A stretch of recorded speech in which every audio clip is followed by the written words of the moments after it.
So let's call it. All right, you ready? Because I'm gonna play the match with Human John. Just let me know when you're ready to hit play. Yeah, I just hit play right now. All right. No offense to Iambic and Fox. I'm actually gonna mute my thing. So, are you on the round one? Round one with me and Human John? Because I'm about to start talking about the Oh, match. I was just like taking in the moment there with you guys chatting and checking them buttons. Let me get to the Oh, part one. I'm at the character select now. Let me get to where it gets to that. Okay, I'm starting now. Part one. all Let me right. begin. Yeah. So with this match, not even gonna lie, I was just trying to make sure I didn't get overwhelmed by this Japanese power. He might be Canadian now, but it's with the experience of playing in Japanese arcades, right? It's an entirely different Virtua Fighter. And as you can see, he plays with my sour counterpart Blackler, who actually taught me the character a lot also. So he knows this matchup very well. And he was warmed up. I also did make a few mistakes, but like that wasn't enough. As you can see, he took that first round, trying to get something going, baiting me with certain things, punishing all of my decisions, both offensively and defensively. I guess the main thing is, and I'm not trying to be a defeatist mindset. I was just more of like thinking of a fail forward mindset. Is I was trying to play him without giving up my tenacity of fighting back, if that makes sense. Because I feel like some people, when they lose, they just kind of give up during the match. And it's like, no, you should keep your fighting spirit So alive. I where think are that's you very. right now? I think I may be falling out of sync with you in the video here. Where are you right now watching this? I'm on the end of round three almost. Okay, I'm so not you're the in first. round three, 43 seconds on the clock. Human John's up 2-0 rounds, right? Yeah, or I'm about to end the game. He's about to end right now. There's 17 seconds left. He's about to get one more hit on me. Okay, let me just get there and then I'll go from there. Okay, and go. Yeah. All right. So yeah, as you can see, Hemajon did so many good evade punishes. His neutral was stronger than mine. And for those who don't know, I actually do play John. I actually wanted to be a John main, but I kind of went back to Sarah, and there's a whole story with that. But obviously, even though I know John, his just higher experience of fighting like the most highest caliber players just smokes me here, right? Oh yeah. I mean, Gentleman Thief plays him as well, so I remember that they're like a pretty intense mirror as well that I view, and I see a lot of similarities between both characters, like in their play style. I Oh mean, yeah. What's up, especially like Black Alert? let's see this one. Oh, he's cooking. I was just highlighting you about how you were helping me and how I got a lot of Sarah success because of your tips that we played and you given me. Oh, cheers. So as you can see, I finally got a good thing on him. I misjudged the wall, so I went for an optimized combo when I should have went for another one. And then Human John, just knowing the Sarah matchup, is demolishing me, doing good pose, good everything. Like I said, I'm still proud of myself as I'm not just giving up fighting him. I'm still trying to do the best I can. Yeah, his Where are positioning is you at? great too, especially Oh this yeah. level, like the octagon. Like I feel like this is kind of a level where he's just like a little bit more scarier because he just has so much access to just getting you to bounce off the wall and getting the extra damage to come in. See, I'm glad you said that because stages in my upcoming matches played a big factor to why I chose them. And as you can see, did you finish the second game where he got me on the side hit? Yeah. Let me Yeah. actually So let me rewind that. Hold on. yeah, let's go back. Yeah, I'm at the 25-second mark there. Then you Yeah. hit. So he blocked my sweep, did the 4 KP, got a wall conversion, got me on a counter hit 1P and staggered me for the death. Just nothing but solid play. And back to you, Black Alert. Yeah, of course, man. I always tell people about all the people who helped me in this game because well, it's important, right? Like oh, what's up, Tech Daddy? Thanks for the praise and the congratulations from you too. But you still there, Chris? Sorry, Yeah. I didn't want to No, cut no, you no. off too I'm early. here. I'm here. I was just replaying those last few seconds of that there, and then yeah. So what was the next one you had was because I know I think there was another one you played before you got to Juice Box. No, the next one was only juice box because I was on winner's side, so I only lost once. Oh, right. Yeah, Yes. that was towards the So end, if yeah, I recall. yes, it was the last match, bro. Oh my god. And It let me was give the a big last shout out match. to Juice Box. And before we start, Mm-hmm. you and Juicebox I consider in the same tier because you guys are both playing. Can't hear the Discord stream, just you.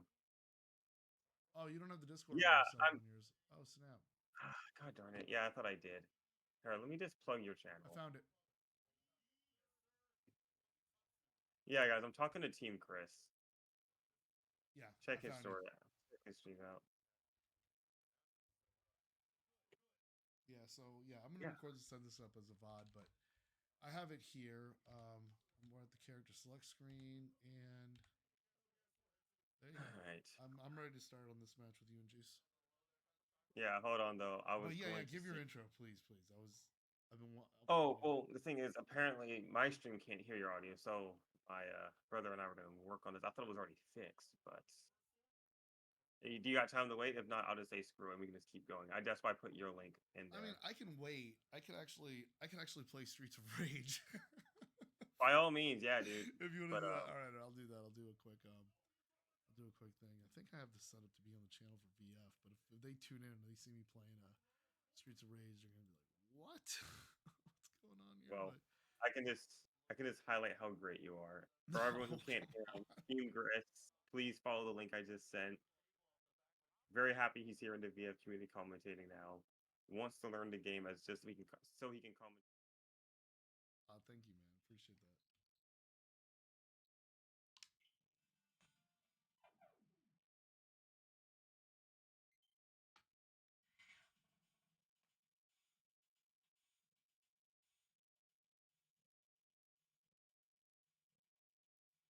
Mm-hmm.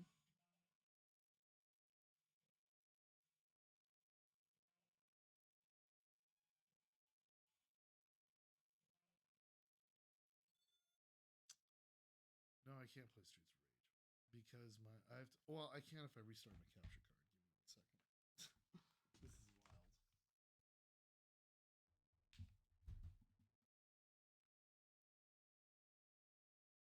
This is wild. Though I could also play 4.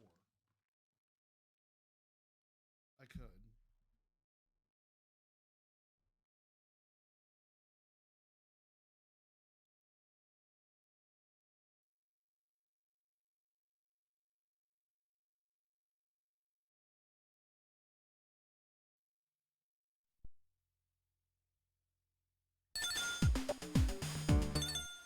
Oh no, of course, man. I wanted to hang out. Like honestly, that's what it is. Like I just said, hey, you want to come on the stream and just chill, and we can like just hang out.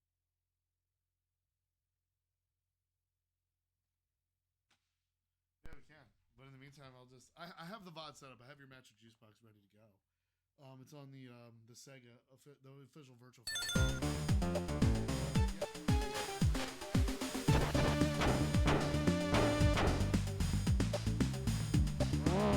Oh, they can't hear me? Yeah, so I got my mic up. My mic's here. Yeah. I had my mic turned down a little bit for like earlier in the VOD, but this game is really hard.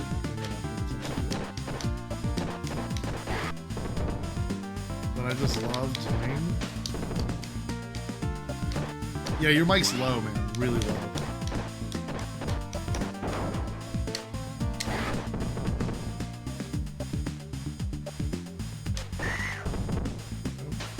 Oh.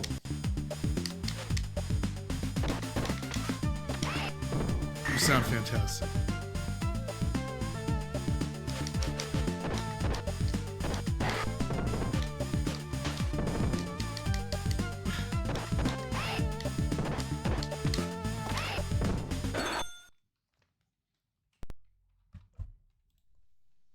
Extremely valuable because you guys are, not just entities that are from VF, but you guys have multiple entities, right?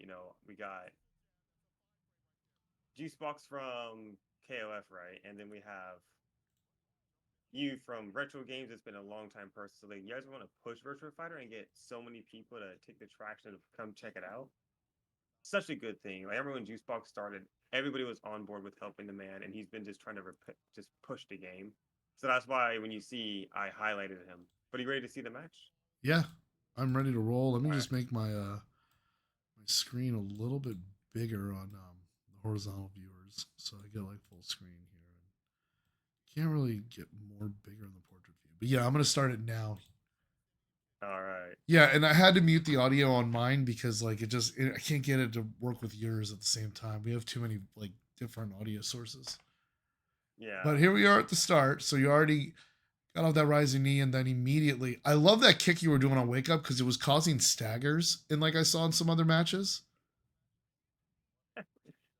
Yeah. So I do like this kick too because I gotta give a shout outs to KDQ Assassin as well as that he told me that the stream setup was laggy, and I simplified my game a lot. And the thing is, with Juicebox, with how he is, even though I've been playing VF longer, the thing is he's been playing competitive fighting games longer than me. So I figured this was kind of a little bit of matchup, but I would still probably give his chance of beating me a little bit higher. So I had to like really just like lock in, and I just kind of kept everything basic because that's the reason why with my combo choices, right? And that was such a nice stance on his wake up. That was beautiful. Like the way he just approaches Okizeme was just godlike. Off to a great start with the 2-0 rounds. Good sidestep there too. Yeah, so that's the reason why like you'll see a lot of counter hits, me trying to do some stuff. I did have some nerves and composure just playing on stream. I'm not gonna lie. Oh, we all do, man. Right? And then like you see that, I hit him with a PK punish after my evade because certain moves with Akira, you get that. And like you really gotta take that free damage. Yeah, and then because you get frame advantage when you're able to get like a move with them on the side. So like going into the stance where you just have that option where you have like a 10 frame attack and then you play around it. Because like you don't just go always into that 10 frame attack. You use it just to keep them honest, but it just opens up other types of mix-ups that you see. But being able to get as much frame advantage as you can going into the stance is what definitely proves advantageous. Well, he's off to a good start here. I love how he faked that. He faked that strike there. Wait, which match are you on? Are you on the? I'm on fight 2. I'm on fight 2. Yeah. Yeah. So the end of fight 1, I was very happy. I was able to like kind of get more composed. Yeah, you look great. They showed you. Yeah. Well, the thing is, I really wanted to have that game lead on. So then he picked, the typical. Let me pick the stage of my character so I can get the superpower buff. What's the buff that he gets? And well, just like when you pick your main character stage, because like it's cool because it's your main character. It's like that inside joke, like yo, I'm gonna pick my character, I'm gonna pick my stage, I can have my thing. You get that home team feeling, like so VF home team advantage is real in VF, y'all. You can say I don't know why he picked it for that, but right there, the end of round 2, when I did that stiletto kick, I was so annoyed at myself because I meant to cancel it so I could get Sarah's normal 6K, but it read the dashing input still, so I got that, and he evade, punish, and launched me. Because I see Juice made the great adjustments there, and he's 2-0ing me. Yeah, he equalizes it pretty quickly. Yes, and big shout outs to his execution. Like this is amazing. He's doing guard break of doom, hitting his just frames. My just frames are kind of weak right now. They're actually weak. What's it called? That's one of the things I'm gonna have to train. And I'm gonna try to look at the fresher, man. You know why? I want to say this too. For those of you, I'm pausing for a moment. I'm in the stage select screen. If I could just say this for a moment. I think when it's tied 1-1 and it's a top 8 qualifier, I mean, like, I gotta tell you, I finished 9th at regionals, a few majors, and different games, a handful of times, and I gotta tell you, man, 9th place is the worst. I'd rather lose in top 24 than lose at 9th, honestly. Would you agree with that? I can see what I agree and disagree. Okay. I agree with the fact of how like I can see why that's bad, but if I place 9th, then I would just know that I just have to do a little bit more to break the goal of top 8. Yeah, and that's a great the validation that you can be a top 8 player is definitely the positive side. I mean, I don't even want to say it's a silver lining. It's a net positive. It's a good thing. But at the same time, like, because it happened to me actually last year at Fight Kingdom. I got 9th in Street Fighter 6. And like, it was like, wow, I really, really actually could fly across the country and get some hardware. But after like a half an hour, like it set in. Like it started to set in, kind of like, oh, but why didn't I? It starts to drive you crazy. To be fair, To be fair, Juicebox being the amazing person that he is, the awesome, I mean, as you mentioned, the great influence and the great really community figure and ambassador for the game that he is. I mean, he's you guys took it well. I mean, I'm just saying in certain other games and other franchises, I mean, ninth place is a brutal place to finish. I've seen people who have missed top 8 by one game like frequently in games, and it you definitely need to check visit your mental health a little bit at those ninth place finishes. So just that, and seeing that this is the last first of 2 match of the tournament, by the way, too. Think about Yeah, that. Yeah. and that's where I felt the pressure was on because I really wanted this top 8, right? And that's why you're gonna see me highlight this during the match. I hope it's in this spot I'm playing, but I'm glad you said you're at stage select because this was actually a very pivotal moment for me because what was going through my head was I was like, okay, I have one more chance. Juicebox 3-0'd me. I 3-0'd him. I know he knows how to fight Sarah. My Akira and my anti Akira was there, but it needed to be way better. Right. And I just know that Juicebox is a lab monster, and he's like to go for, and I know that he likes to know all of the game. Me, I know all of the game, but this is the issue with me, right? The fact that, and it's just because it's still growing. My composure, nerves, and my ability to optimize at the stage of this level is weaker than Juicebox. So in order to fight Juicebox better, I felt I had to simplify the game itself by attacking the game to attack Juicebox essentially. Mm. So I picked Jackie's stage because Jackie and Eileen have the giant wall stages where you can't break the walls. There's only 4. And the reason why that's important is that if I wanted to take a micro break during the Jackie stage, I could because there's spacing. Right. I didn't have to worry about breaking walls and having to deal with ring outs, would add more mental diversity of what I have to focus on. Right. And the third reason, this is a personal one, I wanted to feel good. The reason why I chose Jackie over Eileen was because in Beat Tribe 2019, I'm just curious. You didn't start the match yet, right? No, I didn't. I can actually load that Beat Tribe match if you want. Oh, I got it up too. But in 2019, you won 4 straight on Jackie's stage, and he took their match. And I thought that was so inspiring as a Sarah player. So I was just like, I always look at that because it always gets me hype. So I picked the stage to put that positive memory to get my mental health more stronger. Right. But I just wanted to say that so people understood my decision when picking stages. Can I ask you one thing, Jordan? Can I ask you just Yes. one thing? Please. You picking Jackie's stage, did it have was this decision in any way influenced by our earlier or prior interactions with Chin Pan? At this moment, no. It was actually to you, Sarah, because he, like I said, I'm probably gonna play the match after because I think it's just something hype that people should see if you're new to Virtua Fighter. But sure. If you see this streak that he went on, he did it all on Jackie's stage. So when you see someone playing your character at such a level, get such a feat, just accomplish such a feat, it's inspiring and it's freaking hype. So I always get that feeling. I'm like, oh, that was freaking hype. I want to feel good. It makes you feel hyped up and feel good. And I needed that to play better. So it was more of a mental health decision than an actual game strategic decision. The game strategic was me nerfing the game, so I don't have to worry about much. But it was also a mental boost, so I could hopefully play better. Let me know when you're ready. Yeah, I'm gonna start the match now. By the way, one thing I really wanted to mention here is since we're talking about Sarah and Jackie, I always mention that Sarah and Jackie used to have their own stage in Virtua Fighter 2. And it would only be played if it was Sarah versus Jackie. And it was in Virtua Fighter Kids as well. It was the Chicago stage too, which is fitting considering where ComboBreaker was located. So no, you're right. I just thought that was funny you mentioning that you're playing Sarah and you're picking what is Jackie's stage, because then it gets to be the way that plays out is I'm like, oh yeah, and we're in Chicago. How much can we get into the family history of the Bryants here? Anyways, you're right. I'm going to start the match now. I'm ready to roll. Oh, you weren't even starting the match? All right, I'll restart it then. Yeah, Juicebox is rolling his neck, adjusting his glasses, focused. Zakira should be. All right. Juicebox wearing that Kazuma Kiryu Yakuza suit. That's the iconic one. Got that Pee Wee Herman gray with the red underneath, made famous by Scarface. And as you can see, Juicebox abusing Akira's safe offense with the fuzzies. I was able to get a nice counter hit K. Yeah, that was a good And K.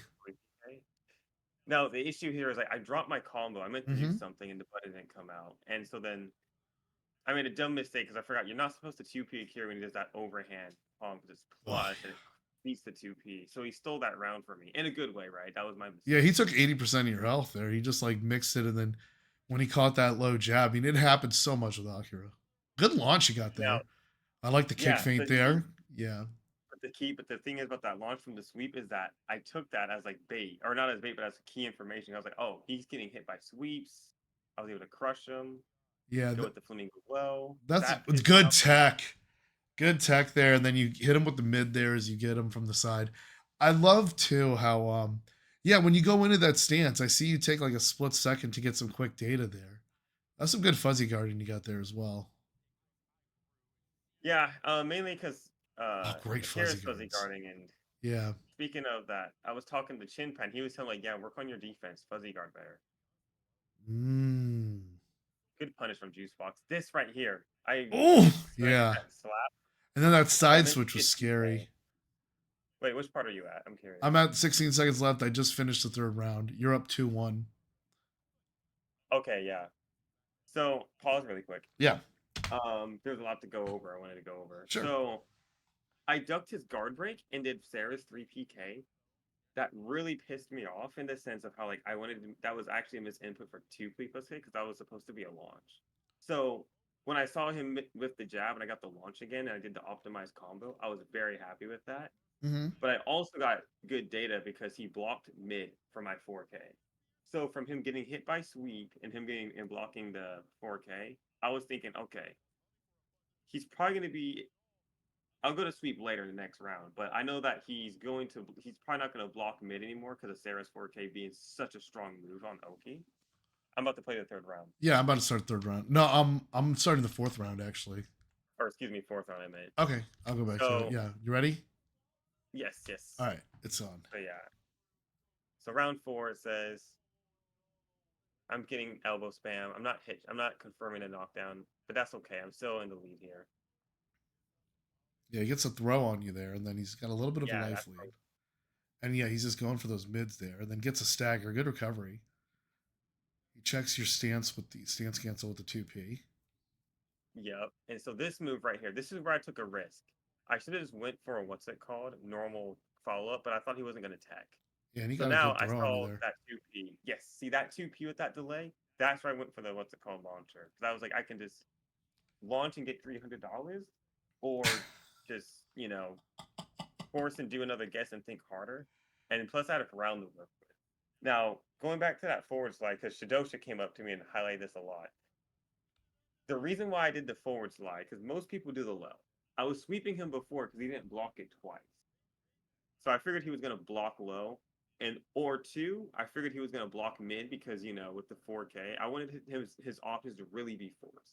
Because I didn't kill him with the combo, sadly. I just did what was easy because I wanted to optimize the finish, right? Or Right. I didn't want to waste my opportunity. I didn't optimize the opportunity, but I didn't waste it either. So I said, okay, let me do something that's probably highly going to work. This overhead kick, It's beautiful. if he would have blocked that, it would still probably killed him if I got the timing of the guard break. And that's why I kind of had to force his hand. Oh, okay, okay. Yeah. And because I saw that he was probably not going to take the Man, look at this. Look at this. This is right. I love it. Right here, you're like right here. You're like, ooh, top 8. I'm getting paid to play VF. Yes, that's what I wanted to talk about too, bro. I was so excited, and shout outs to the Pacific Northwest and LD. Oh man, I love both these guys, both of y'all too, man. These I was just sitting there. I took a picture of this. I'm like, yo, these are two of my dudes just going out here. One makes the top 8. Man, I mean, Juicebox extremely deserving. Hopefully, we see more top 8s in the future along the way for him. But that was that finish too is just beautiful. Let me get some audio in that because Foxhound did a fantastic job. Honestly, I want to give him his flowers. Yeah, and I'm kind of glad you said that because that's why, like, win or lose, I was gonna celebrate Juicebox the way I did because like the dude does so much for VF. Oh yeah. And I think people just need to be very grateful to him. Like, hey guys, look, he has brought KOF players. He's always streaming the game. I see him have like consistent 7 or 80 views where he really breaks down the game so people can learn. Yeah. And I'm just like, this is what we need.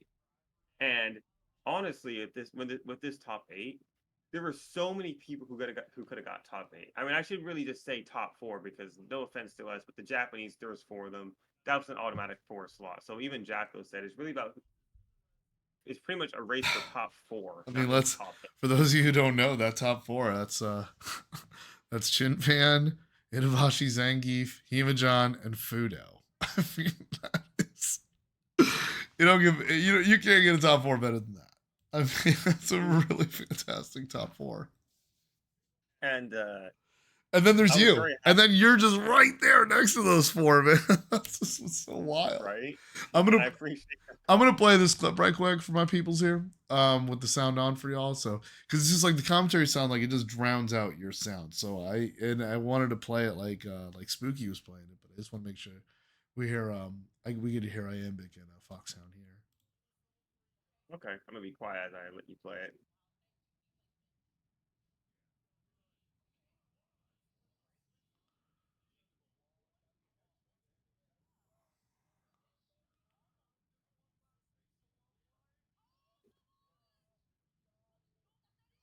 Oh,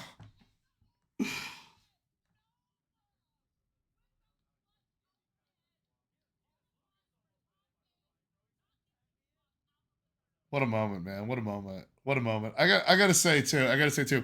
Also, shout out to Foxhound because I ran into him on the way, like in the hall. We're just walking through the hotel. I was just at the Schwamberg Public House having some amazing soup. the and his voice, because he had just it was an auction tournament I think the night before, not the one where Arslan took off. No, he was doing that later. The one where Arslan took off his shirt. There was something else he commentated, and his voice was just shot. It was gone. It was like, "Rah, rah, rah, rah," and I'm like, oh man, dude.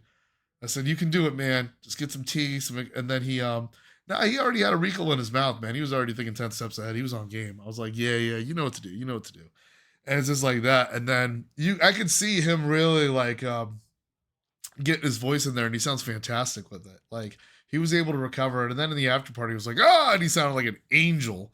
And I'm just like, whoa, how'd you get your voice back? He said he was like this. He got the community aura boost he got. But I want to make sure he gets his flowers there because it's not easy to revive your voice like that. It's really not. Oh, I had a thing like that when I did Evo 2023, and I remember I lost my voice and I was saving it. I was saving it, and then I was just like, you'll see I sound different commentating Super Turbo that year 2023, but I was really proud of that performance. I really was, and it was like, but it was sometimes you just feel the energy, the vibe of the community that just kind of raises your voice. But he rose to the occasion, fantastic.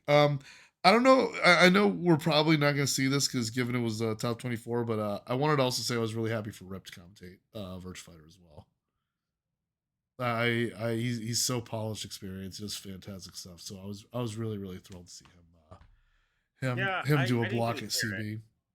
Yeah, I didn't hear Rip's commentary because I was obviously there, but I know he does a good job. I know I actually, speaking of Rip, right? yeah. Me, LD Wells, Shadosha, we actually shared a meal with him. I mean, I guess I shouldn't be surprised about Shadosha because that's his boy, but like I got to share a meal with him because Shadosha invited me and LD Wells to go.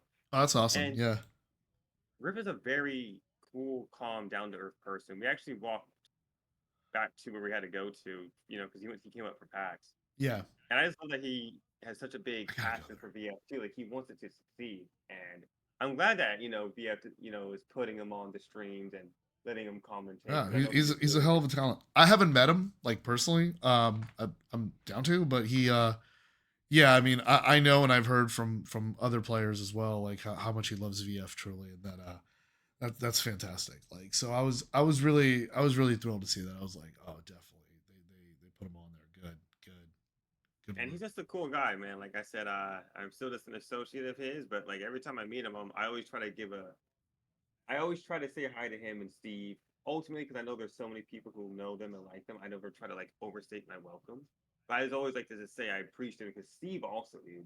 when I saw you and Tasty Steve do commentary, I know like you bought yeah, these guys like the Can I just like say, I know, man, I talk so much about commentating with Tasty Steve because like it's first off, I have to emphasize it's the first time I mean, I've Steve and I see each other. Like sometimes we have been like I've been working on one stage, and then he would be like right next to me in the stream over, and you can't tell that that's the first time we ever worked together. You cannot tell that's the first and only time we ever did block together. But what I gotta say before you go into it is, I feel like I had a really special like backstage pass to it because like it's one thing to experience Tasty Steve, like be by his commentary or see it, but to the way he is sitting next to you is it's unreal, bro.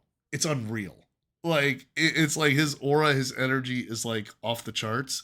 And I know it because I have an aura, I have energy, I understand mine. I'm usually a loud one, but man, the way he just it's so controlled. Like it's like I felt that he has like that Hokuto no Shinken like ability to kill it, man. Like honestly, he's I got I'll be real with you too. I want to be real with you too, Jordan. oh, one second. With Yeah, or Simon, yeah, hold on one second. I gotta say hi. of course, please. 3名ようこそ、ジンムさん。よ元気ですか?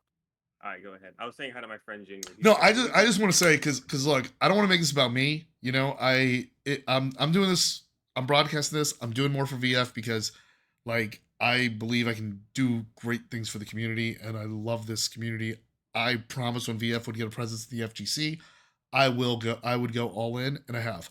But with or without me, I really want Tasty Steve. I really hope Tasty Steve gets to commentate VF more. I think like I know on Twitter they've been rumbling to put together Steve and Shidosha, and I think that would be a treat for the VF community. Myself, bro, that is the duo I want to see. that is a duo. Like look, I'll just put it out there.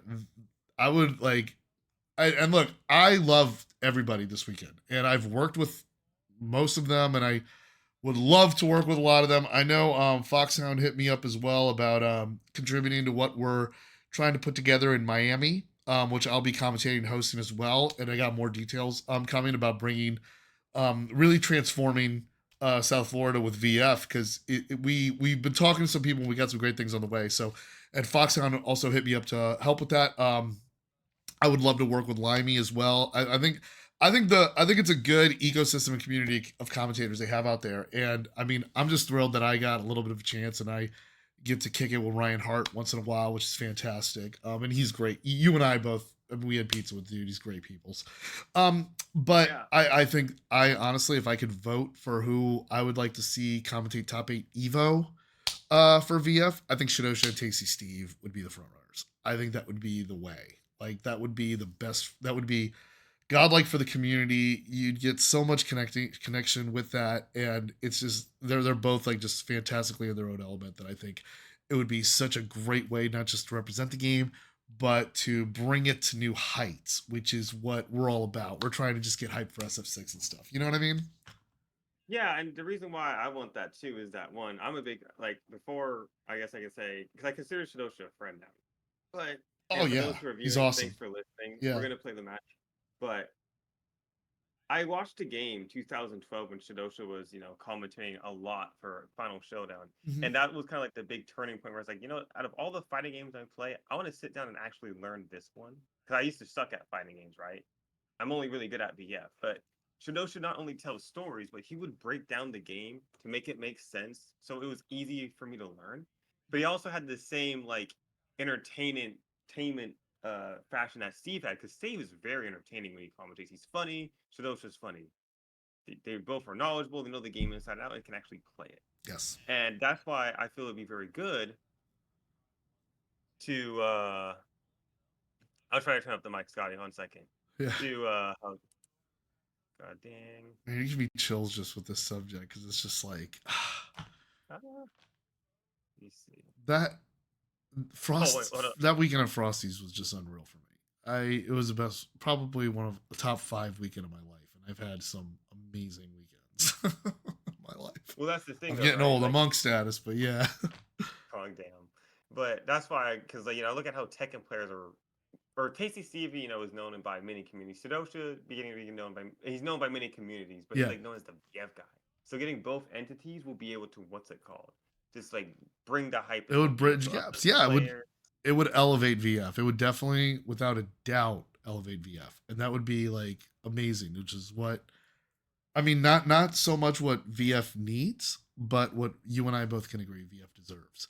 And I want to mention you talking about, because we talked at length about your origin in fighting games too, and how you sucked at all of it until it was, and it's okay. Like I still suck. But but real talk, like you have you talk about, but then Virtua Fighter Final Showdown, like it teaches you a lot of things and mechanics and basics of fighting games. It forces you to just make all around better decisions and be more well rounded. I want to reference that as well because there was a Gene player. Did you see the Gene player I was getting casuals with? His name keeps falling out of my head. Do you know what I'm talking about? Pagnemius? No, it wasn't Pagnemius. That dude's a killer. There was another Gene player I was getting mad casuals with. It was like we were basically like kind of our scores were like we played casuals earlier on the day one. Our scores was like he got me like 7-5, and then he beat my ass in the after party. I don't want to say I don't even know how much I drank, but I was definitely I was playing okay.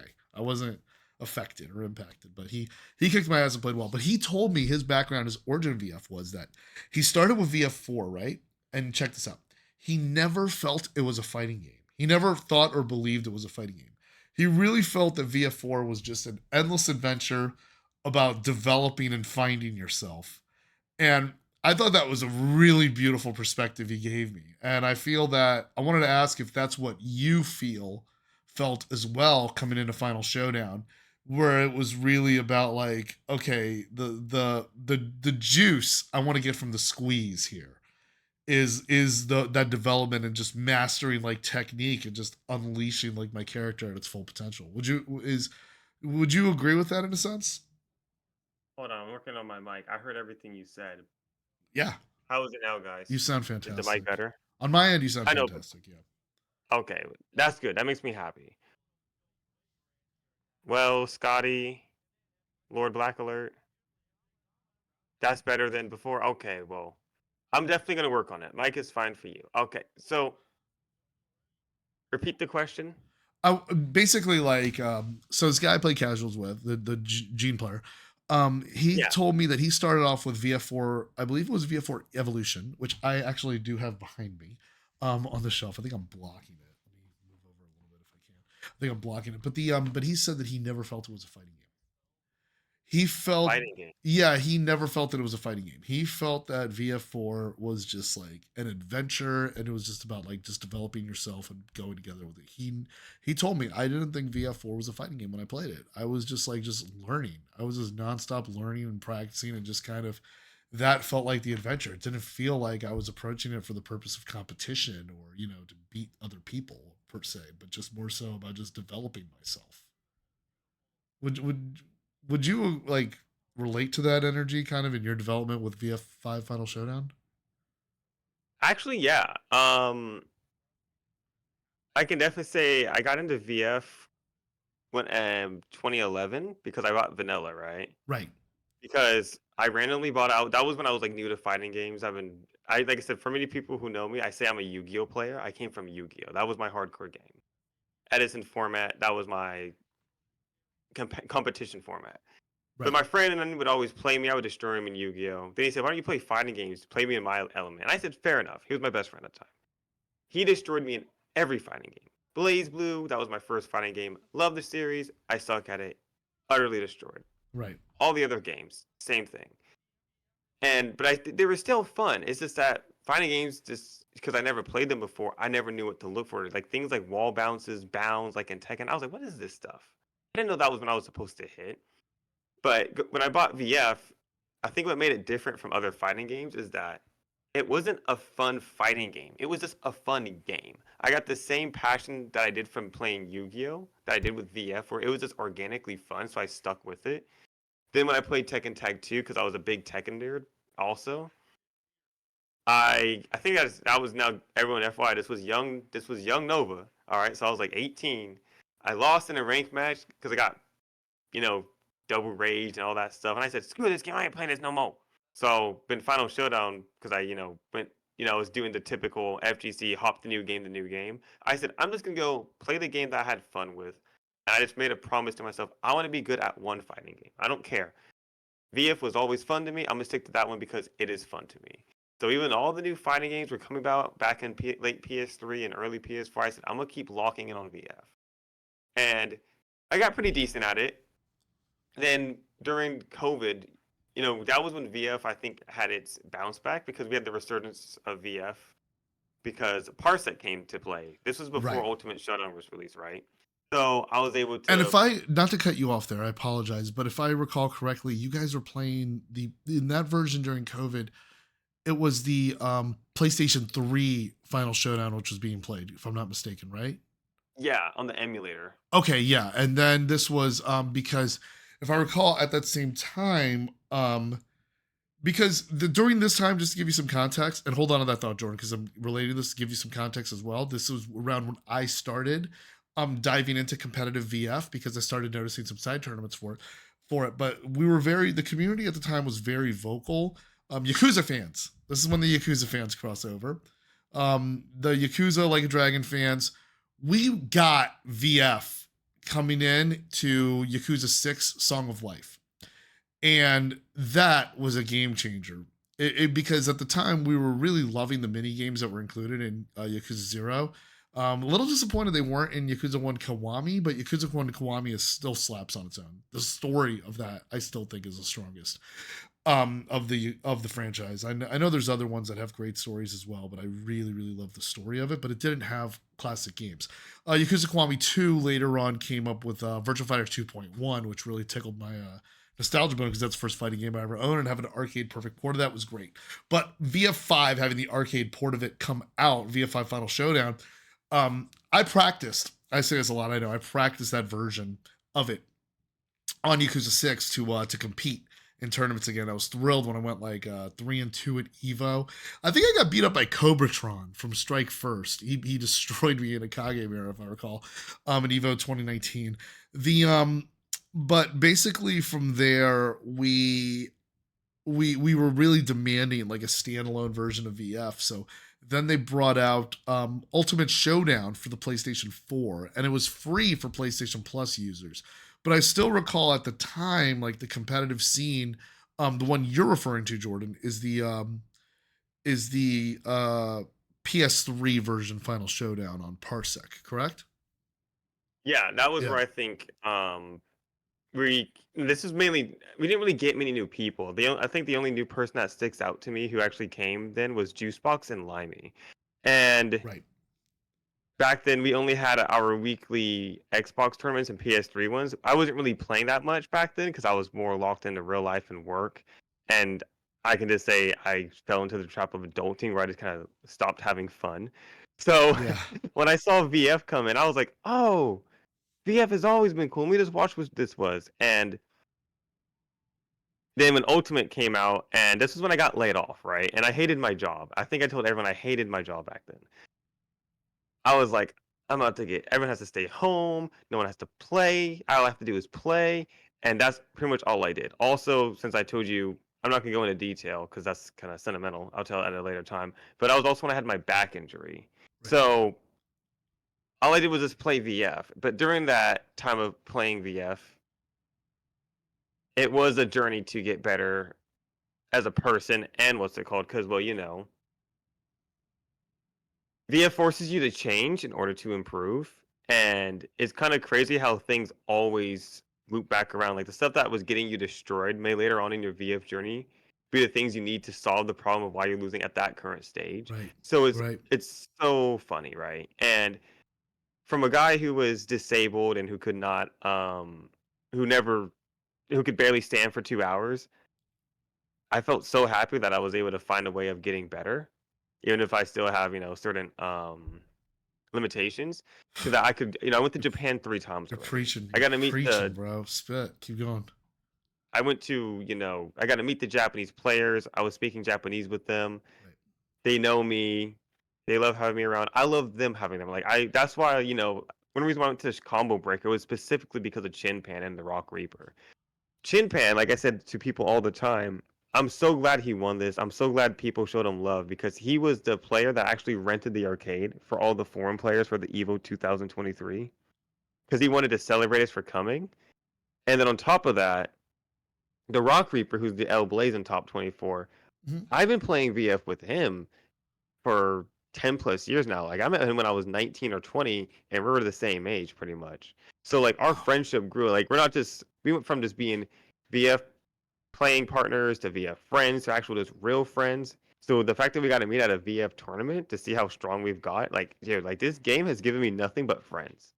Yeah. And Oh yeah. and by by friends, I don't mean just let's just hop on the game and play. Like I chat with so many people in No, the I VF mean community and like outside of VF. yeah. No, I know what you're talking about, man. I mean, and I met a few of them in Street Fighter and retro games. I mean, like, and honestly, in Super Turbo too. Like, honestly, but that's why I always had to make mention of that every time I commentate VF. I always have to mention it is the most welcoming community I've ever experienced.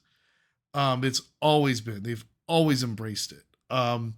And just throughout the years and coming up and just finding side tournaments when I was just on my FGC grind earlier, like 10 years ago. And I gotta say, man, like now having that it's a bigger stage, now having that there's more visibility, and now having that I I there's tournaments now that are more than 8 people that are seen by more than 200 people that now we're getting into the attendees in the hundreds, and now we're getting into the viewers in the hundreds, thousands, potentially millions, because that's what this game deserves. Um, it's amazing, like how much more it's opened up, like communication and everything, and just really like the support, like over ComboBreaker. I got a ton of support from people like you, Juicebox, Tengu Man. I got 15 fights against Chinpan. I got to fight Chimpan's Jackie for 15 fights. The thanks to you, by the way, you making that introduction. Like just Oh amazing. yeah, Like I mean, you could just see it at the picture of all of us, like at Illuminati. I keep saying Illuminati every I'm time just I gonna mention say it. the It's like deep fish spot. I can't pronounce it either, man. I Lou. can't pronounce it either. No, The but it's deep fish. funny because what's his name? Kai Kennedy, the Tekken commentator. I was supposed to do mystery with the Frosties, but it got canceled. Mystery 2v2 top 8. And we were kind of just egging each other on about it, like, oh, they're never, they couldn't, they weren't ready for us, Shout out to him. He had like some special content about ComboBreaker about giving out some pizza from that place as well. He's great. He's fantastic. But yeah, and it was like, and it was so cool because this wasn't me coming up to people like, oh, hey, yeah, I do VF content and I'm just learning how to play. It's me. Like, I'm not that guy. Like, I can kind of just chill, keep like linger around and just let things vibe. But everybody like came up to me like, and people like want to just help and offer and like just pretty much give everyone that they can just more of an experience of the game. Like, and I'm just telling you this, like even at the like after like some of the after hours things going on at ComboBreaker that you may hear about out there. I'm not gonna go too. I'm not gonna spill the beans too much, but like there've always been like an abundance of setups like in that hotel lobby, like going on past the midnight hours. I've seen this every time I've been after hours at ComboBreaker, and definitely we delivered on that front as well. Like all the players are fully accessible. That's one of the things that I love about the FGC that people don't understand what sets us apart so different. And VF has always embraced that. Like the best qualities of the FGC, like the openness of players to reach out and help others and unite and connect and find a way to play to play together. VF has always embodied that. It's embodied that even before like the FGC Renaissance and the modern FGC. Like, because I'm sorry to rant too long here, Jordan, because we're here for you. This is your thing, but I Oh no, wanted bro, we're here for both. I I wanted wanted to dig the to breakdown. I wanted to mention because there was always like sometimes you would see like when on for instance some social media channels like Twitter or other places where people get critical of the FGC, and we've seen so much criticism about fighting games, the community, and even so much as the mainstream coverage of the FGC and the stories that come out of there. And people say like, why can't our community be more like Japan? It's like so supportive and they raise so many great players and everything. They come together and all that, and it's like the qualities that they talk about, how united the Japanese FGC is, and how their culture is so welcoming, and they're supportive, and they find ways to put each other out there. I mean, VF embodies that so much of it. It always has.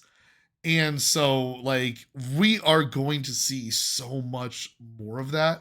We're not telling you guys this is shills. Like, I play other fighting games. I'm part of other fighting game communities. I'm still gonna be. I've been in the FGC even when VF wasn't present, and it's makes me sad to say that it is, especially after seeing what it was this weekend at ComboBreaker. But I've seen events where I was just like, man, I wish I could do this for VF. Man, I wish VF was on this stage. Man, I wish that like we had such a circular and connecting VF community, but we have it now. We're eating good. It's such an awesome community, and again, it's not only has it been the most welcoming, I feel like, but it's been even more welcoming now that it's on a bigger stage. And it's almost like now, all of us having been seasoned veterans of the fighting game community, we now realize like what it is to have this opportunity with community, developer support, and also worldwide interest. Well, we have to really bring this game on like a greater scale all across the map, honestly. No, I agree, and and that's why I was very happy with my VF journey because I just made so many friends. Like LD Wells, we actually hang Oh, out he's great. outside of He came on this too. he front of the stream. He came on yesterday from on my chat. He was Yeah, great. Yeah. and I consider one of my good friends. Same thing with Black Alert. Shout out to Scotty Bam Bam. Yep. It's funny. We'd always go to. He was like our ritual, right? We would do a fighting game tournament like at Fight Kingdom, eat Buffalo Wild Wings with him serving us. He's always cool. Jinwoo, I never thought I'd actually have so many friends in Japan. You. And one thing, and I'm gonna say this last thing so we can get to the match, because I want to move on to the juice box topic. The other Yeah. juice box topic. It's how can I say? VF is very family oriented. You know what I mean? Because I can see that. Yeah. um we always help each other at like the most biggest ways possible. Like Tango Man, okay? Tango Man, he literally lives in Illinois. He literally picked us up, drove us around in Frosties. He was always Facts. offering to be an assistance of suggesting places to eat. Facts. Yeah. He knows the locals. And then Monty, who's an OG from like, before You're talking online, about who's like, yo, Orion, right? right, Odeon, right? Yeah, And Odeon. It's Black not Alert, Orion. that It's was OIO. Odeon, Yeah, yeah. Odeon. Oh, he's great. I got to meet him and talk to him. I mean, I've seen him play online. I've seen like VODs of him because we made the character. We made the same character, so I was kind of studying that a bit. But yeah, for sure. Like Monty's good people's man. I just want to make sure of that. But continue. Yeah, Sorry. Monty's great people. Yeah, Yeah. because he was like back during Black Alert's time, and I'm not saying that in like a bad way, Blacker, but you know what I mean. Right. When you were going really hard on VF4 and VF5 Vanilla, there was no online really. Y'all had to like travel to a state and say for this weekend we're gonna play. And he was telling me like there was only like 20 people who travel to like let's just say New York. They would play from sun up to sundown because with the lack of online, finding another human was what's it called? It was just a luxury. So you Yeah. just had to do what you had to do to get it. And that's why with this season and how VF is right now, I'm just so happy that we have three generations of Virtua Fighter players, like from Virtua Fighter 4 to Virtua Fighter 5 Vanilla. I count FS as its own generation, and I count Right. US and above as new generation. And we're Yeah. all just coming out, showing out. Sega's coming out to support the players. People like Juicebox who are into the game, Justin Wong who's into the game, Right. like all these other outside entities who come from other communities are supporting the game because like that's why on the Ryan Hart Cup I said this is a team effort. If we want VF to be successful, everybody has to work together, which is why I make such a big effort to go to these events. And I just hope it's paying off because like more and more people are seeing, VF is hype. VF is hype. And I think it's also good because I think there's just a fatigue in the FGC where it's like, can we please have fighting games be fighting games again? This doesn't have comeback mechanics like how they traditionally have been brought up. There's none of that newer fighting game stuff still. So I think this is a breath of fresh air for people because, like, I mean, how many times we have to like run with the running joke of we have Tekken refugees coming to Virtua Fighter, Right. you Right. know? And especially now. I mean, and Yeah. that Oh, was, and Jordan, you and I have talked about this too, because like I at the same time, I don't want it to be about us poaching Tekken or taking that kind of momentum. I Oh no, dude, I'm a You know big what else Tekken is fan. I suck at it, surprising? but I am a Yeah, yeah, good. yeah. I am a Tekken fan. No, you're a huge fan, and the thing is I wouldn't say I'm not. I just I've always appreciated Tekken. I've just never taken to it. It's kind of like there's this fighting games that I just haven't really like Mortal Kombat. Played it extremely casually, appreciated the game, did a few fatalities as a kid, but that's where I stopped. I never competed in it. I'd probably say I would probably be like more into KOF because I practiced that in high school and middle school for a bit. I loved KOF 98 and 2002, two of my favorite fighting games of all time. And of course, I'm a seasoned vet in Capcom vs. SNK 2. I feel that I played that more than I have with Tekken. And what shocks people when I tell them that I was just VF, I did DOA. I loved DOA, but that was never FGC for me. That was me being a casual fan who really, really loved the Dreamcast version and loved playing it 4 player.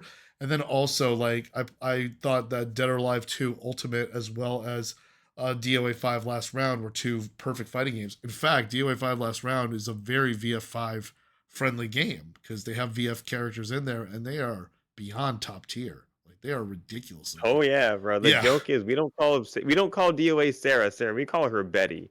Black Yeah. Alert Angel numbers over here in the Really? chat can Yeah. confirm. All right, Mister 111. I'm about to call Black Alert Angel numbers, bro. I Yeah, think that's I pretty would tell cool. you the But strat. The strat is like because I played grapplers. I played main mostly Tina. I had the most success with in DOA 5, and the reason why is because like I could not counter. I cannot hold a a VF character ever. Like their strings, like especially Akuras and Pies, I could just never ever hold them. So I would have to like straight up defend them. Also, really fun fact: I did compete in DOA. I think my biggest prize was the last DOA 5 LR tournament. I think I got top 32. It was at Big E's, one of his events. It was Northeast Championships, and it was actually sponsored by DOA. But actually sponsored by Tecmo. The funny part is afterwards they announced they ended support for the game there. So it's kind of like the swan song for VF5 LR, DOA 5 LR, which is a fantastic game. But at the same time, like I played DOA with Virtua Fighter buttons. I literally would program DOA to just have GPK, and I would just play it like it was VF with holds and all the systems about it. But for sure, so that's basically my background in 3D fighting. Was just like I dabbled in a few DOAs, and then I've been a lifelong VF fan since going back to my days with the Saturn. But yeah, so that's my background. So people were shocked that they're like, oh, so you're not a Tekken refugee, or you're not Tekken first. And I think there's a lot of people that are like VF Virtual Fighter primarily first as well.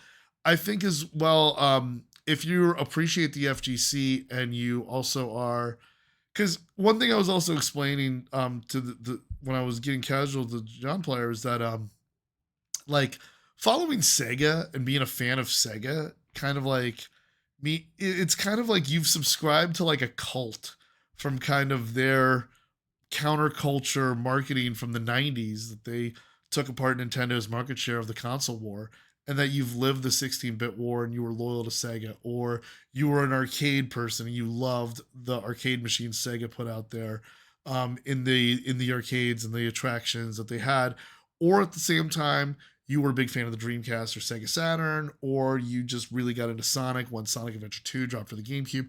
Either way, like you kind of are like you have a cult like following for Sega.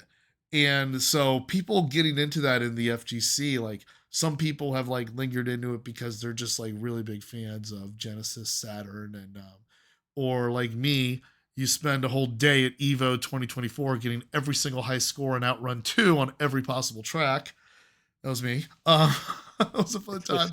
But you know, when you have that cult following, it does. And I think that's gonna be, while VF is exceeding numbers with its sales and its influence in the West that it's gotten out there, I think also at the same time the crossover of Yakuza fans, because Yakuza fans were very vocal about having a standalone version of VF to practice and play with as well, instead of conversely with going to the arcade with Kiryu, Ichiban, or Majima, or what have you to to make that happen. So I think those crossovers and those bridges are definitely there. And to me, like I'm in the FGC, I'm playing in fighting games, I'm exploring this game, but at the same time, I just love seeing like just an awesome Sega title like on a big stage, getting the recognition and attention it deserves. No, I agree, and yeah, dude. But I don't want to take too much off the topic because I want to finish this Yeah, match. I'm Yeah, talking that too was much, probably bro. I definitely am. no, But I know no. you're not gonna I say mean, it, but I am. no, So let's get into this I'm the same match. thing, bro. I'm the same way. I was like, dang. I was like, whenever I was going into, you're going to it, but I was like, yeah, we should just finish the match so we can go back to that. So this Jacko matchup, this So scared me. Now, I guess I should say at this point, shout outs to LDLs or shout outs to the Pacific Northwest. I was so happy and emotional when I got top 8 because I was just like, look, now people know Pacific Northwest can play because I feel like we have a lot of great players, especially up and coming ones. I'm about to start So the this was match all now. extra. I'm about to go All now. right, Okay. And no, but but continue yeah, because I know you said this was a win for your scene. This was a scene for the win for the Pacific Northwest, and I got to say it's a great scene you have up there. Like they are, I mean, all of them: Wells, Christian, Konraku, FC Racer, Chan Chai, Devil Ray. I'm trying to name drop everybody out there. If I forget you, please forgive me. Jay Thor. You were a big fan of me as well, and I love you, dude. You're out there, and Panda. Don't forget Panda. Panda. Definitely one of your top players as well. Made the switch over to Eileen, but definitely a pillar like in terms of the talent that you have. I know I'm forgetting people as well, and I apologize. oh yeah, Guys. we'll go over. I wanted to get as that. many. I wanted to get the roll call as many as I can, but I'm going to start the match here. Enough stalling. All right. So in this matchup, right, I was playing normal, and what I mean by playing normal is that usually me and Jacko, I can definitely say he usually beats me more. I have no problem with saying that because I feel like we both play at a similar pace. Right. So I was very happy I got the just frame on that. Good throw. So with that just frame and that throw, I took half life. That right there, I should have believed into my 3P when I evaded his wake up, and I just kept it very frame tight. Took first round. I was very happy about that. So let's start round two. I'm going to go back to the start of round two. Start of the round of the first round or the start of the second? The start of the second round. So you take that first round. He goes low. Yeah, and then then you immediately take that gap when he's minus and you land that big throw there, hit him with a pair of mids and a good string, and then he's able to get a throw there with the knee and knock you down. Tell me what's happening here. You guys are definitely blocking each other's mids. You're fishing for that. You go into the stance. He stands his ground. Good exchange there, and then he gives you that barrage of knees. He's able to hit that. And yeah, when he places that meniscus, man, the meniscus to the mouth, dude, it's Well, here's one thing I want to highlight. It was around the 30 seconds down to 24 seconds. We were playing fuzzy guard attack tag with each other. Yeah. Like, I was at -4, he was at -4, and then he called me out with a low throw. That was very big because you're gonna see it in game in one of the games. Yeah, we're in round 3. You try to whiff punish his wake up shoulder charge with the launch there. I'm gonna pause there for a second as we get into the start of round 4. Yeah, you kind of got that. Oh, you're on round 4. I'm still in round 3. You're still in round. Yeah. The round 3 is the one. I mean, you try to rally back, but he comes off very strong. I mean, I'm gonna start this again. Oh yeah. Yeah. So all right, so I'm about to catch up to round 4 right now. You ready for round 4? No. I rewound. Okay, let me go into round 4. You go hit that. You miss that whiff punch against that shoulder charge there, and he's able to carry on. And we start round 4 here. Yeah, so this round 4 start was really good. I did KP because I started the first one with I love that 16, stagger. 14. Yeah, I love that stagger you get on his wake. I'm sorry to cut you off there. Good tech of the throw there. And I saw you like multiple times here. Yeah, you escaped. That was such a beautiful escape. Like you get out of the atomic drop there, and then you're able to get that catch grab off the low to tie it up 2 fights apiece. Good comeback there from the excellent. Then he gets you with that. Then he knocks you down with that kick that staggers you, and he's got a little bit of life lead here. But also look at our speed. It's pretty even, right? Mm-hmm. I'm not really playing anything fast. I did that goofy conversion because I was trying to get the max damage, but I saw that the float wasn't consistent. So I was like, okay, let me just do something. So then from doing that, that's why I kind of simplify all my combos because I was just like, I'm obviously not performing at an optimization. And I was just like, like I said, my goal was to just simplify my play where I can just play solid VF, even if I can't optimize it.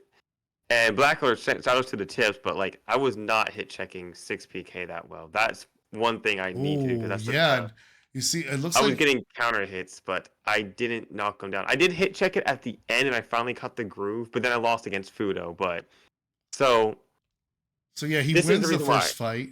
So Yeah. tell me here, Dark Nova. Tell me what I should call you that. I keep calling you your government name. I apologize for that because Yeah, I just say we're I'm bros. Nigerian here, so Please, Nova. you can call me Christian. Please call me Right. Christian. I exist. I call myself Christian all the time. So he's up 1-0 here, and then you're looking at the stages here. You're thinking about Aurora Borealis at this time of the day, localized in this kitchen. Oh, I'm messing with you. I had to quote some I Steve know. Cams there. Well, my favorite meme. But so yeah, what's going through your head here? Is he's up 1-0 on you? So I guess this is where I was just using my pride, or just the fact I was just being prideful and just being proud to be a Sarah player, because I was like, I'm gonna I just had pause to this realize, exact moment right there. You got the thinking man pose, hand on the chin there. yeah, So this with is my eyes bowed. yeah, eyes bowed. Okay, you're like, And what was going on through my mind was like, yeah. look, I made top 8, so I made the goal of the Pacific Northwest, which I'll highlight at the end of this match. But as you know, I just really enjoy playing Sarah, and I just feel very, kind of like how Cookie with her interview just feels completely like connected with that character. I was like, you know what? If I'm gonna lose, I want to lose on Sarah's stage. Thank If you I'm for gonna win, I want plugging to win me. on Sarah's stage. Thank you for plugging And me. of course, Yeah. But also, I also had to just realize, like, look, me and Jacko play a similar pace, and he beat me, and he usually beats me more. So I said, I need to be different. I said, even though it's going to be sloppy, because it was, I'm just going to play faster. Because the thing is, I have to get uncomfortable so that he cannot do what he wants to do and be comfortable. That's what was going through my mind. So you're going to see me play a lot more faster. So I was using my pride, and also I was, using another thing too, because I train, Kenjutsu, right? And there's this saying called Kon Ken, which is Samurai 2 eyesight, where like you gotta just like have killer instinct, perceive the victory, and whatnot. I'm not gonna go too into it, but I was trying to not let what was my reality deter me from like I can accept that I could lose this, but I wasn't trying to submit to the losing, if that makes sense. Now I know what you were saying to me, because when you faced off against Juicebox, I think that was when I told you, don't let yourself be your own opponent. Exactly. Yeah. And that was when don't make a bigger opponent out of yourself. Like don't go that it's just you versus you there and everything. So I see what you're saying there about making yourself uncomfortable to make his Jeffrey uncomfortable.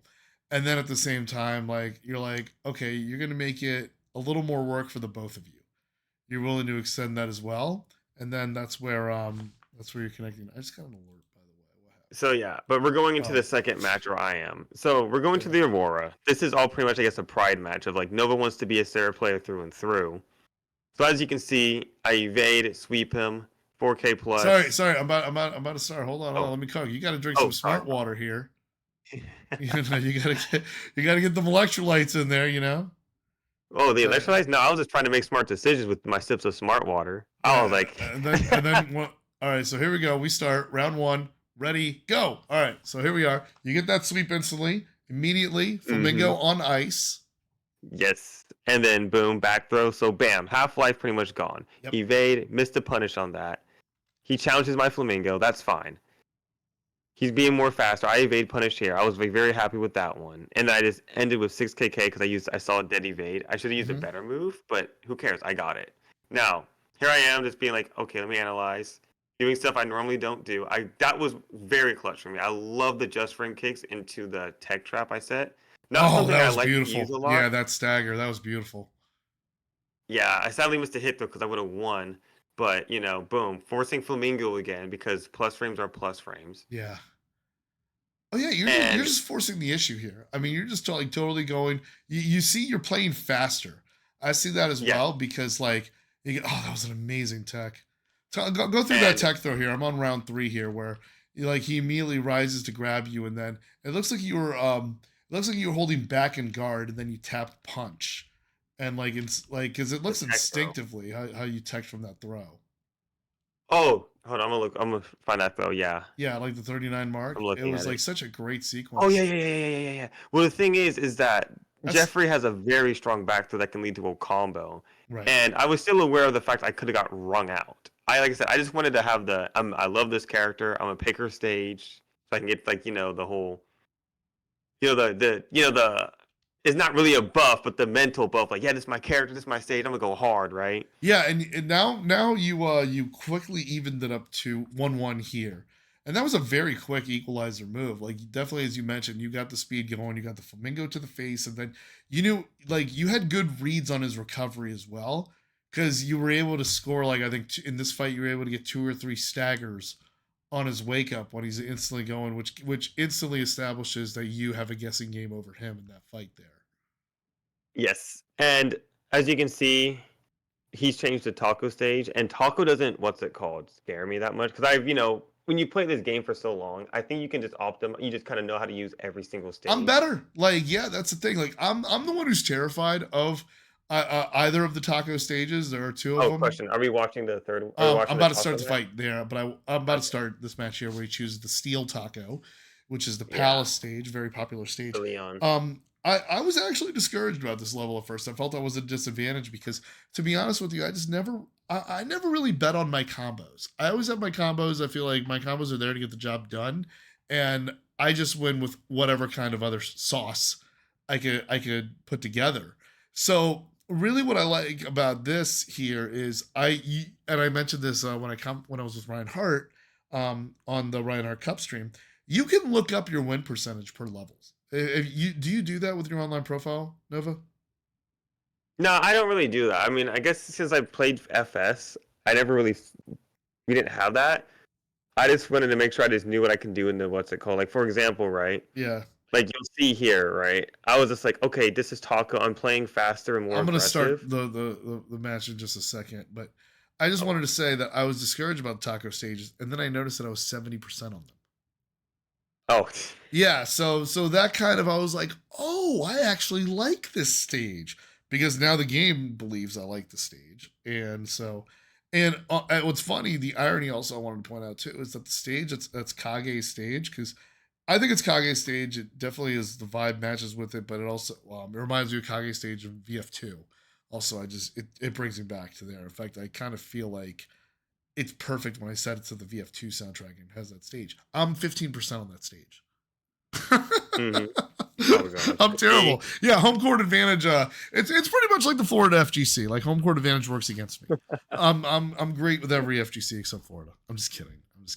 But Florida's sick of me. God, but yeah, for the most. So I'm gonna start this matchup here. Steel Taco. It's now tied 1-1, and you got that quick equalizer here too as we get into the top 8. You versus Jacko, and let's start this third fight. Yes, you see, I'm glad when I saw the 6P, I did the swap because I was like, okay, most people aren't doing the follow up. Instantly got into a side stagger, so you can see most of the life bar gone. That was deleted. That was a perfect round for me. Oh, that catch grab was ridiculous. That catch grab was awesome. Yeah, and then second round, basic pressure, throws me. So I was like, oh shit, he's throwing me. When I saw the kick whip, I instantly went from 1K. I was very shocked I got that whiff punish. Yeah, I was very happy. That was a great. And you were looking for that whiff punish earlier.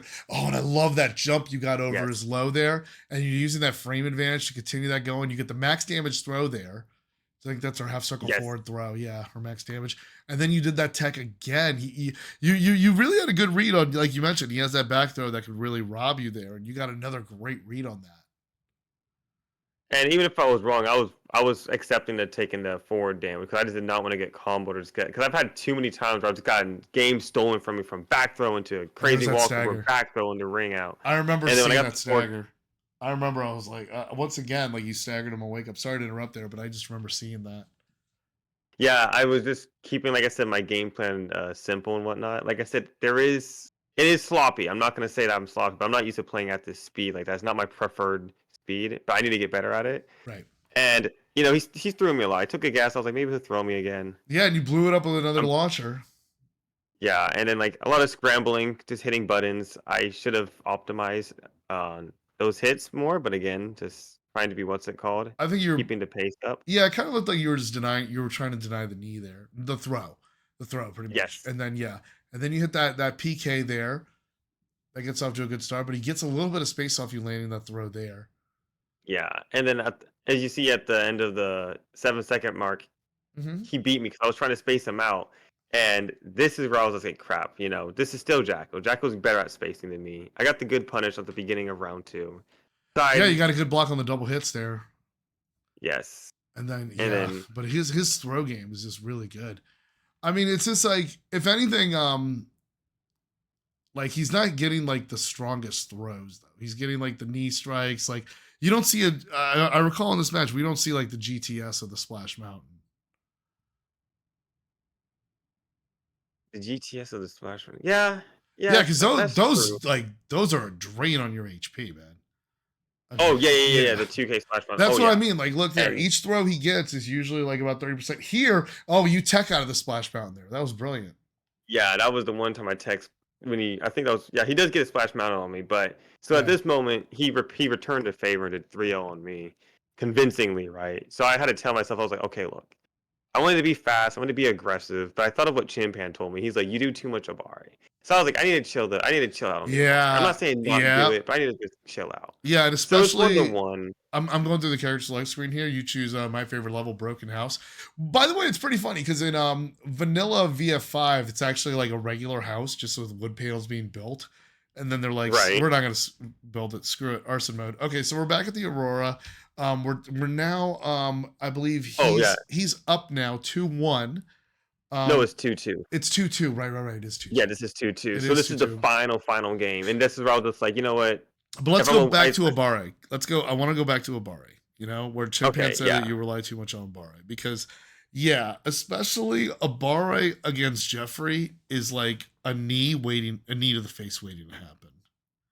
Yeah, and that's why he 3-0'd me and proved that. But also, I was still proud that I was able to keep up some speed. So I was like, I need to keep this speed, but be careful of my Abare, right?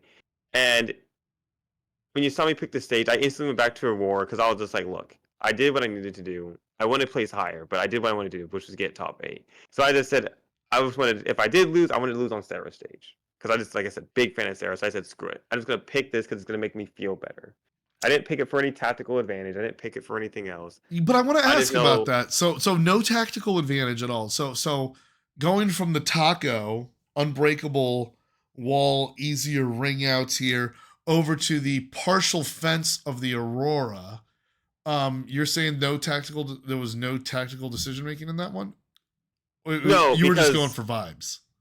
I was just going for vibes because I've been told this by many people, and like LDOs will say this, like when I have my timing down and when I'm feeling good, he says, "Oh, Noah's extremely scary." You hear Sadosha make the joke like, "Oh, when Noah talks Japanese with the Japanese players, he's extremely scary. He gets inspired." And I was just like, you know what? I need to be inspired. And I was talking about this, like, game strategies are all cool, right?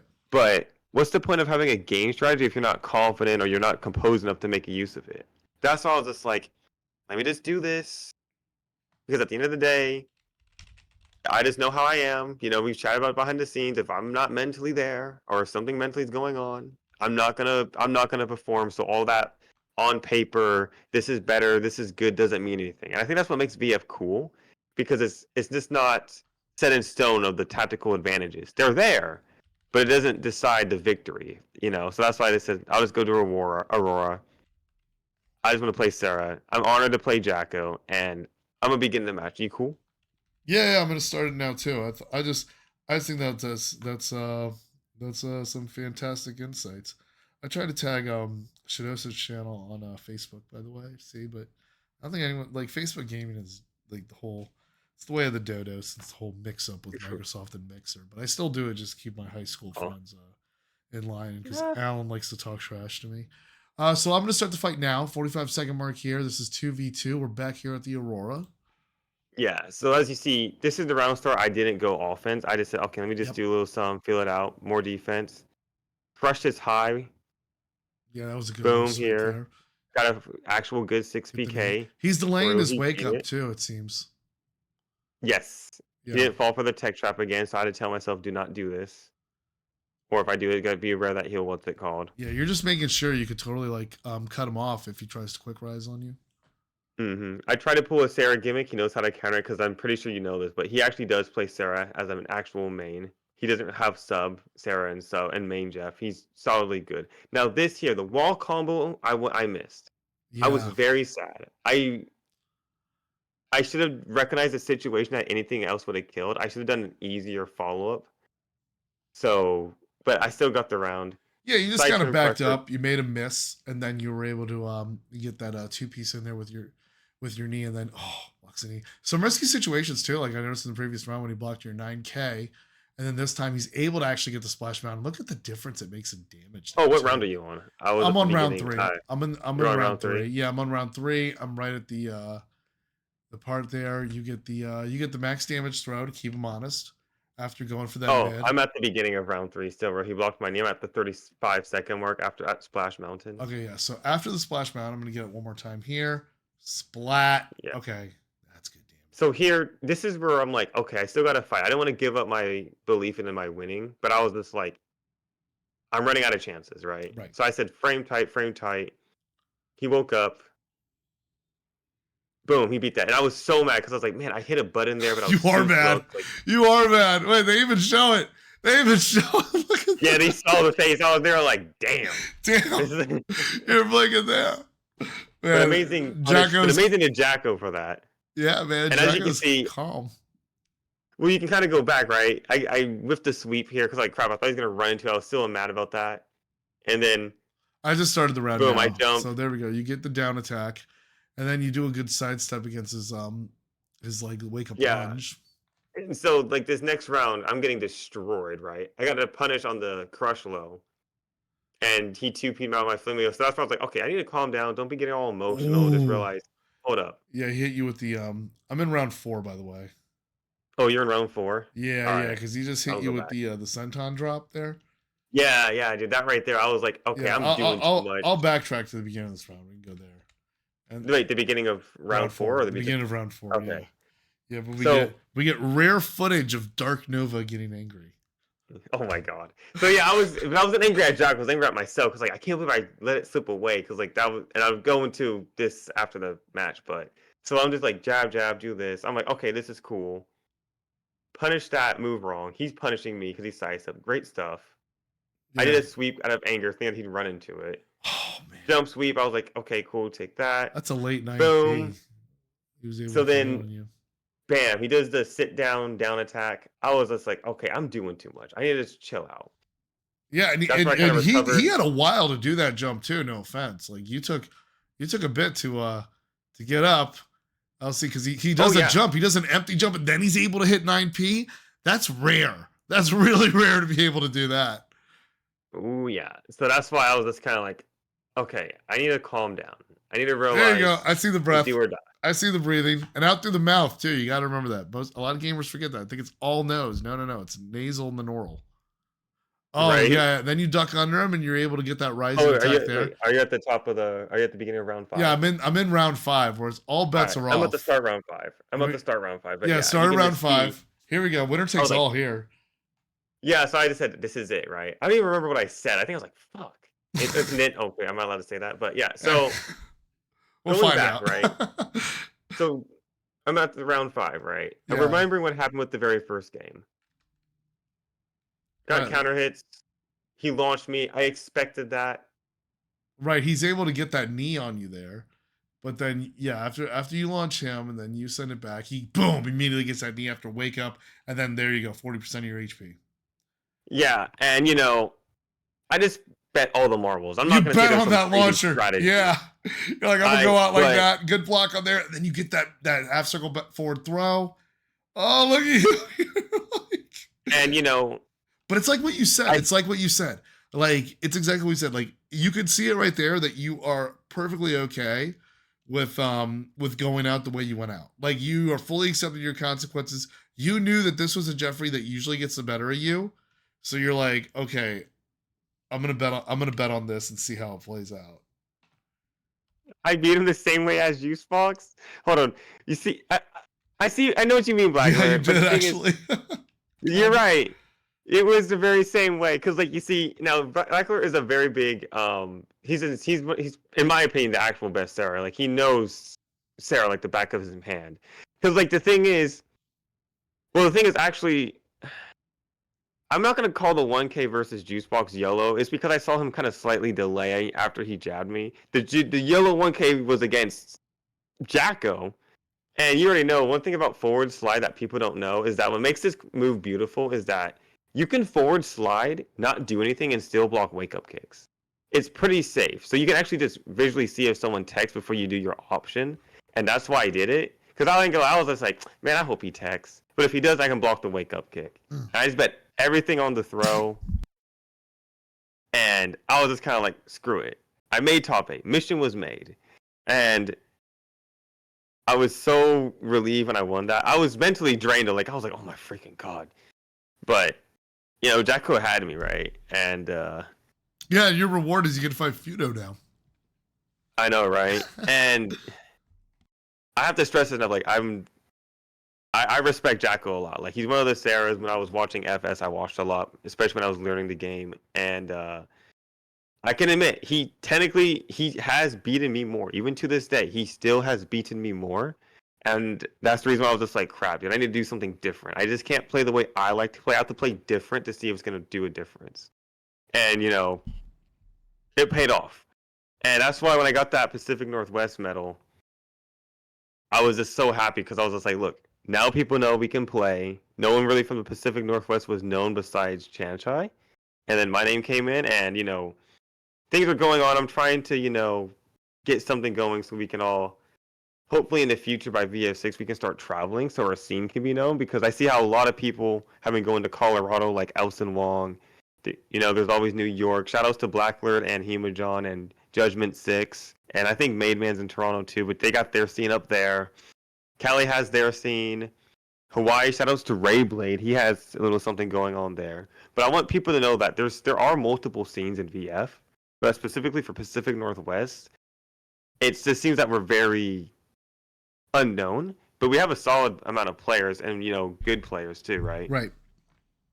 And the reason why I say that is because I'm not just talking about Virtua Fighter. I just mean like in Tekken, we have Silence, Just from James, and Dragon Slayer. We have a lot of the Street Fighter people as well as retro games like Frank is a beast in CVS 2, right? Jate plays CVS 2. Zoss, like you saw you with the Fight Kingdom, you know how good our region is in those 2D games. Are you talking about Zos, the Chun-Li player? Yeah, Zos. Yeah. I mean, he was and how he was god. Like, were you there at Fight Kingdom? Was it? It was the one. Pause really quick. Yo, B Bounty, welcome, man. Yeah, I wish I could have met you in real life too, man. Like, it was so fun meeting everybody. But don't worry, next time if you go to Evo, I'll most likely go, so we can meet there. But I hope you're doing good. But go ahead, Chris. Oh, I was just gonna say, from Super Turbo, SSF2X, at Fight Kingdom, we had this was the year Justin Wong was there, so I think that was 2023, if I'm not mistaken, and that was we had we had a team battle in the lobby of the Marriott at like 1 a.m. in the morning. We had I think it was a 40-person team battle. Was it 40-person? No, it was. No, it was somewhere in the 20s. It was like 24-person team battle. And Zas wiped out half the team. Half my team God. I was on. Yeah. And then I timed him out. It was great. I had no business beating him. He's ridiculously good. But I was kind of like, I just had comfort with fighting Chun-Li. And then, since I made Chun-Li. But that was just interesting. It was a great team battle. But that's how the community is. I know you mentioned yeah, I mean Seattle, the Pacific Northwest. I really would love to make that trip every year. Hopefully I can. It was the people you have there are fantastic, and yeah, I mean and you mentioned FC Racer playing CVS 2 really well. Yeah, I mean there are a lot of great like CVS well-rounded like fighting game players that I hope get more exposure down the road. See, and that's what I want people to know, right? Because I didn't even know we were that well known, like it was actually dormant to me. I was like, dang, people, at least because like during FS, right, not many people played Virtua Fighter. Like I think the biggest growth of Virtua Fighter happened for Washington State specifically was because of Revo and whatnot and Ultimate Showdown. I knew of a few people, but this really brought it out. That's why I gotta say I always praise LD Wells for the growth he has and him just being just a good friend of mine. And that's why I was so, proud of myself and everyone. Because like when I won that medal, that was our medal. Like that's the Pacific Northwest medal. Because I just wanted to say like, yeah, we can play out here, And that's why I had to give a shout out to, LD Rose again, because he actually had a stream cheering me on. Oh, that's He actually awesome. said, let's go dark. Yeah, I was so Yeah, he freaking mentioned that. He mentioned humbled. that he co-streamed with the not co-streamed, but he restreamed the ComboBreaker top 8 of his own. He was mentioning that people were talking No, he about did a that. watch. A No, he did watch a party, watch watch party. party. So Yeah. yeah, watch party. So shout outs to him for that. Shout outs to XTN. Shout outs to Joshi Mitsu because he actually, we're friends on Instagram. He put me on his Instagram, so like, let's go Dark Nova, and I think that's what made this tournament so good is that it really does feel special when I see all these people cheering for me. Like, I don't feel like this is just me playing or that's not my victory. Like, I feel like we're all doing it because Frank gave me advice on Akira. LD Wells is a great training partner. People are rooting for me because we're on the same team, like me, LD Wells, and Pasadena with the Swampland Empire. And like we always just go back and forth of talking stuff, giving each other tips. And at least with how my life is, it has its adversities. And so when I come to these things, I really want to make them count, and they're like my escape until I have to go back to it. And it's nothing bad, people. It's just you guys have your own stuff. It's just how it goes. But yeah, I just felt so happy I was able to get it. Um, Now, I don't really want to watch The Lost with Fudo. It's not out of like shame or anything. It's just a complete blow up. He's a freaking legend. Or I'm not really gonna comment on it really. I just need to play the character more and learn how to fight the character. But the dude is just a complete Virtua Fighter legend. Shun I just always had a trouble with, and he's Japanese, and he just utterly destroyed me. So I'm just gonna play it. But Yeah, let's play it. Let's see what we can get out of it. Sorry, I had something in my throat. I was just coughing. I had my no, mic you're muted, good. but yeah, basically I'm just thirsty. I need to get some from my throat for a second. But let's get this Also, match thank with you you and for all Fudo. 5 of you. Yes, let me just thank the people. Everyone, thank you for stopping by. And also, if you haven't, please check out Team Chris's channel. He's loving VF. He's trying to, do his best to grow the scene. And I feel honored that he put me on his channel and our new friendship going forward. So please support the dude. Yeah, no, I'll Um, have this uploaded on my YouTube as well. I'm gonna send up the VOD. oh, We'll yeah, we'll definitely have that, and then I can get a cute little thumbnail with it to get this analysis for you guys. But yeah, because I've been getting this in both horizontal and vertical format, so it definitely is. But yeah, let's go through your match with Fudo here. I mean, but let's not just look at like what it is, like what we saw, but let's backtrack a little bit here. And so the two of you all are checking buttons here, and you're doing the old yeah. school in-game button check. I love it. FYI, he wanted to do in-game button check. That's No, what no, he no. I prefers. do. It's a thing they do. It's definitely a thing. It's old school players were like that. I mean, my story of Fudo is actually like Fudo's one of the first like VF masters that I knew of. That I was watching him do work. I mean, going back all the way, even with Ryan Hart, like in Vanilla VF5. But he was his Shundi was absolutely fantastic. I remember watching trying to get replays and videos of some of his Sega Cup footage back then. So I knew about Fudo being a god in Virtual Fighter prior to his victory in Street Fighter 4, including his Evo championship. So and then that was very Oh, interesting shoot. seeing him Never win mind. This isn't Evo a button check. with Fei Long in Street Fighter 4. Okay, sorry. I keep forgetting I'm watching a different video from you, Chris. When are you on the first game? You We're on should the be on John's. yeah, you're on the character select screen now, and so, but I want to know, what are you feeling going through this right here? When you're extending your hand towards Fudo, like what's going through your head, man? What are you thinking and telling yourself here? I I guess you can say I was ready to die, and I'm not saying that in like a No, defeatist I know mindset, the feeling. I know the feeling. I but I had to face the reality, right? I didn't even right, think I was gonna be Jacko. Jacko honestly right. technically had me dead to rights. It was a yellow run K.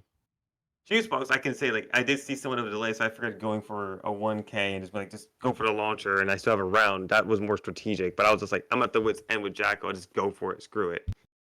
But with Fudo, I was just like, okay, look, Himujong cooked me 3-0.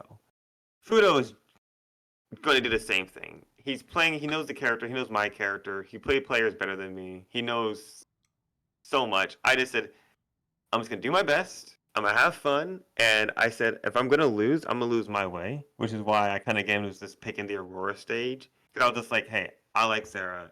Sarah's fun. I'm gonna lose as a Sarah player. I like how, hold on, I'm going through the fist bumps here. I don't know, so Fudo picks a stage, you pick the training stage. You go to extend the hand, you go to the fist bump, and then you tap on the shoulder like, hey, good luck, have fun.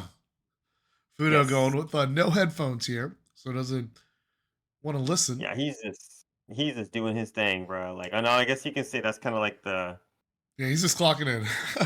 yeah, he's just clocking in, man. So he fuzzy there, good. Try to crush. I thought he could do something. Let me rewind. Okay. So now he's drinking here. He's got 2 drinks, and yeah, he gets that faint on you. Now you guys see me do that 1K. That was a misinput. I was trying to do Sarah's 1 kg for the low hit, and so when I got that, I was like, oh shoot, here it begins. I was like, here it comes. Here we go, man. So he takes the And so first he's mixing round. me up. Yeah, he's on 9 Yes. drinks now. And I missed my just frames also, so I was really sad about that too. It is what it is. And Happens, I know. he has 6 drinks, 9 at the beginning of the second round. I'm like, okay. Let's 6 go back PK, down. like I said, I got better at hit checking that after the game with Jacko. Didn't do the better follow-ups. So just went for something different. He gets that throw. Now he's at 14. I'm seeing the count, not even a countdown. I see a count up to my demise. It's the count up to my demise. The I'm count proud of off. myself. I was right. Yeah. Even though I'm missing judge frames, I'm glad I was able to finally lock in my 2P plus K with punish because I was able to do that for his little low to high, and I was able to do the optimize minus drink combo. So I'm good. So there is good here, but I mispunished one of his lows. He duck punished my 2P plus K because I didn't hit check at that time, and I missed inputs here because I wasn't ready for the stray hits. I went to do 6PK. I mean 6KP after I got Yeah. the raw I see 6P. that. Yeah. And so funny thing is, and this is where Shadosha's You're looking making at this your joke. stick. You're looking at your stick as the he takes the first fight here, and you're looking at your stick, and then you're requesting a level change. What was it, Shadosha was going to say? Well, it's funny because I'm not fluent by any means, but I'm literally like I remember the words I said to him. I was like, Hanko, I was like, stage A, Hanko, she take it aside, right? Which means I wanted to change the stage, please. And he's just like, okay, okay, okay. And I was just like, it's just so cool. Like I'm not I even think your though I'm Japanese is studying awesome, by it. the way. I mean, I can't tell how great it is, me not knowing the language, but hearing that you've just learned it like a few years ago, I mean, it definitely didn't sound like you just learned a few years ago. Like it definitely sounds like it sounds like you've been in the islands for a bit. Yeah, it is On definitely the rusty because I've been taken archipelago. away. There we go, archipelago. Yes, Yeah. but it was just cool I can actually do this because like this is probably like what makes the game hype for me is that I can actually talk to the greats and communicate. And that's where I'm trying to make a more of a bigger effort too. And actually, just this is one of my biggest passions outside of the fighting games. So here I am, Dark Nova ready to die. I say screw it. We're going on Sarah's stage. I want to win on my way. Didn't hit check the 2P plus K because I was just like, shoot, what am I doing here? Everything's going wrong. Well, you're off to a good start here. The second fight. Yeah, and And then he starts getting you with the mix up there.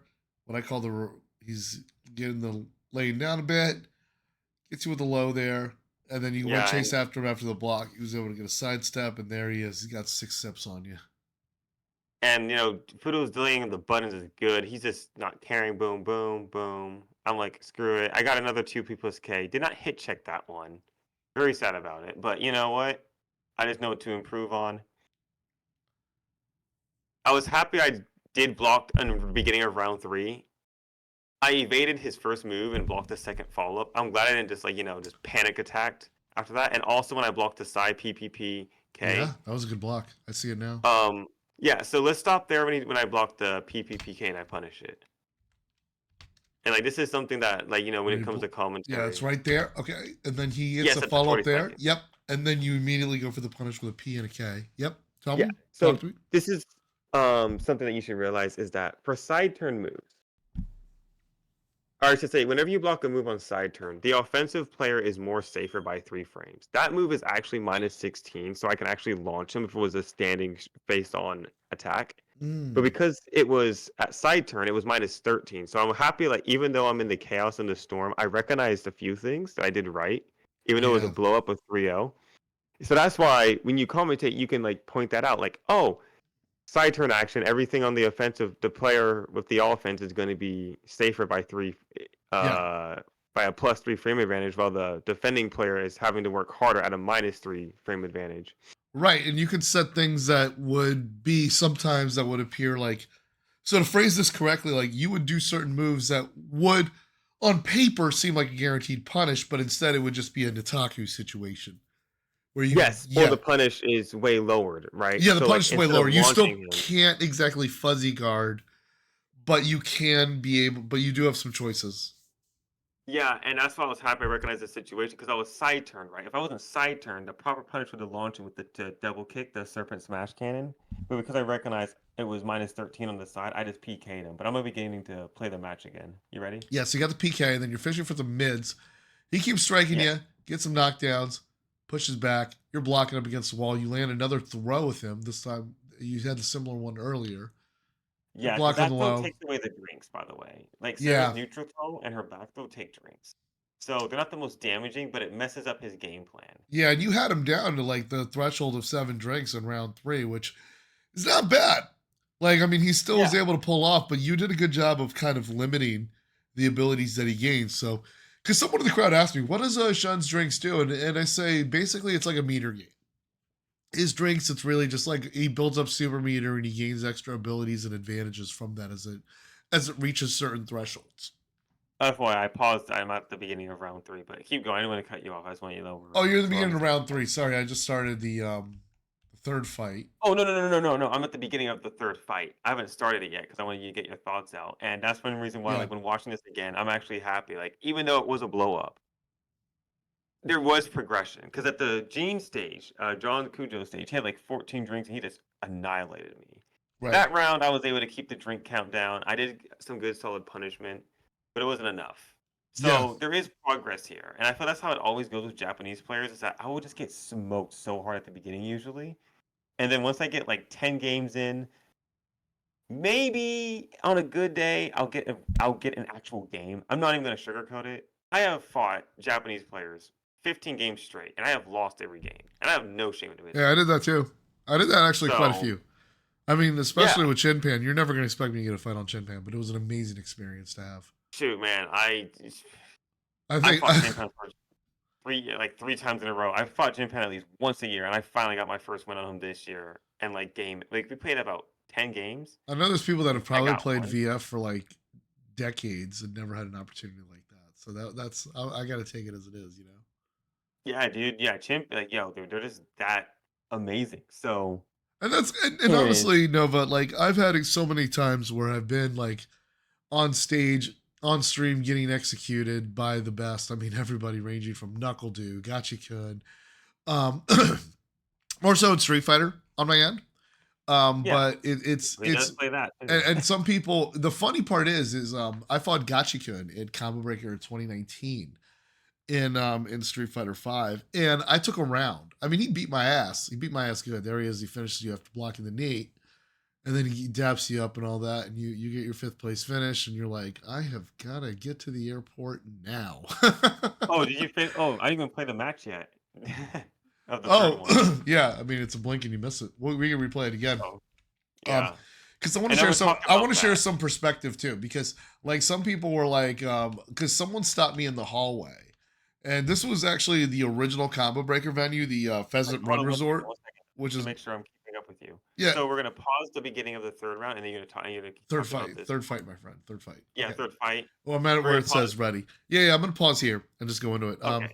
So yeah, Gotchikin beats my ass on the stream, and what the stream didn't know is that like I had won 4 straight matches to get to that stream. Like I was on fire, and the I was actually playing some of my best Street Fighter 5. And what's funny about that is I get one round. It was a messy round, but I'm able to land this dash in throw that Gotchikin didn't see coming, and then he was able to finish off the rest of the way. But I was walking. This was the old Combo Breaker venue. I don't think you've ever been there. The Pheasant Run Resort. Um, Yeah, this was my first combo breaker. Just letting you know. yeah, That's why it yeah. was made Uh, so special. The Renaissance is such an upgrade from the Pheasant Run Resort. I mean, Pheasant Run, beautiful venue. I mean, it's got we do have an emotional attachment to it. It's kind of like when CEO outgrew the Wyndham Hotel, and then we kept it together with CEO Taku, and now the Wyndham Hotel's been torn down. So has the Pheasant Run Resort. But that was kind of the old venue. You would walk down this really long hallway for ComboBreaker to get to the other ballrooms. It just went. You were pretty much going from like one what seemed like an auditorium into like another auditorium past the pool. So there's just this really long corridor, and walking down there, and people are like, "Oh, it's Team Chris. We just saw you fight Gotcha. We just saw you fight Gotcha." And then I was kind of like, "Yeah, yeah. Oh well, it was the thing." And then it's like, "Yo, good job on the stream." I was like, "Okay." And then I just overheard someone say this. He said, "Man, if I ever got around on Gotcha-kun, you could put that on my tombstone." That's how it feels. Because he wasn't, how it feels. in context, he was a defending Capcom Cup champion. I mean, absolutely. I know your friends are always going to gas you up when you text and you go, "Oh man, I have to fight the defending Capcom Cup champion on stream," and everyone's like, "You can do it. You can believe." Like it takes a lot, man, to be able to match and play at that level, and definitely, Red Bull will be there with a checkbook ready to to print your jersey if that happens. But shout outs to friends cheering you on doing that. But it really is not like. And then sometimes some people will look at that and go like, "Oh, you got beat up, man. You flew all the way out there just to get owned like that and have everyone watch you beat your ass." And I'm like, "Yeah, because it's like you don't understand. It's such an honor. Like it really is an honor. Like, and I would rather have a pool where a top name, where I get an opportunity to play against the Fudos, the Itazans of the world, and get sent to losers by them, than have a pool with nobody in there where I just float, or I not float for lack of a better term, but I just have an easy way making it out of winners. Like I actually love having that opportunity to play against known legendary players, because you also, if you're paying enough attention, you have the awareness, you gain things, you learn things, there is knowledge you get.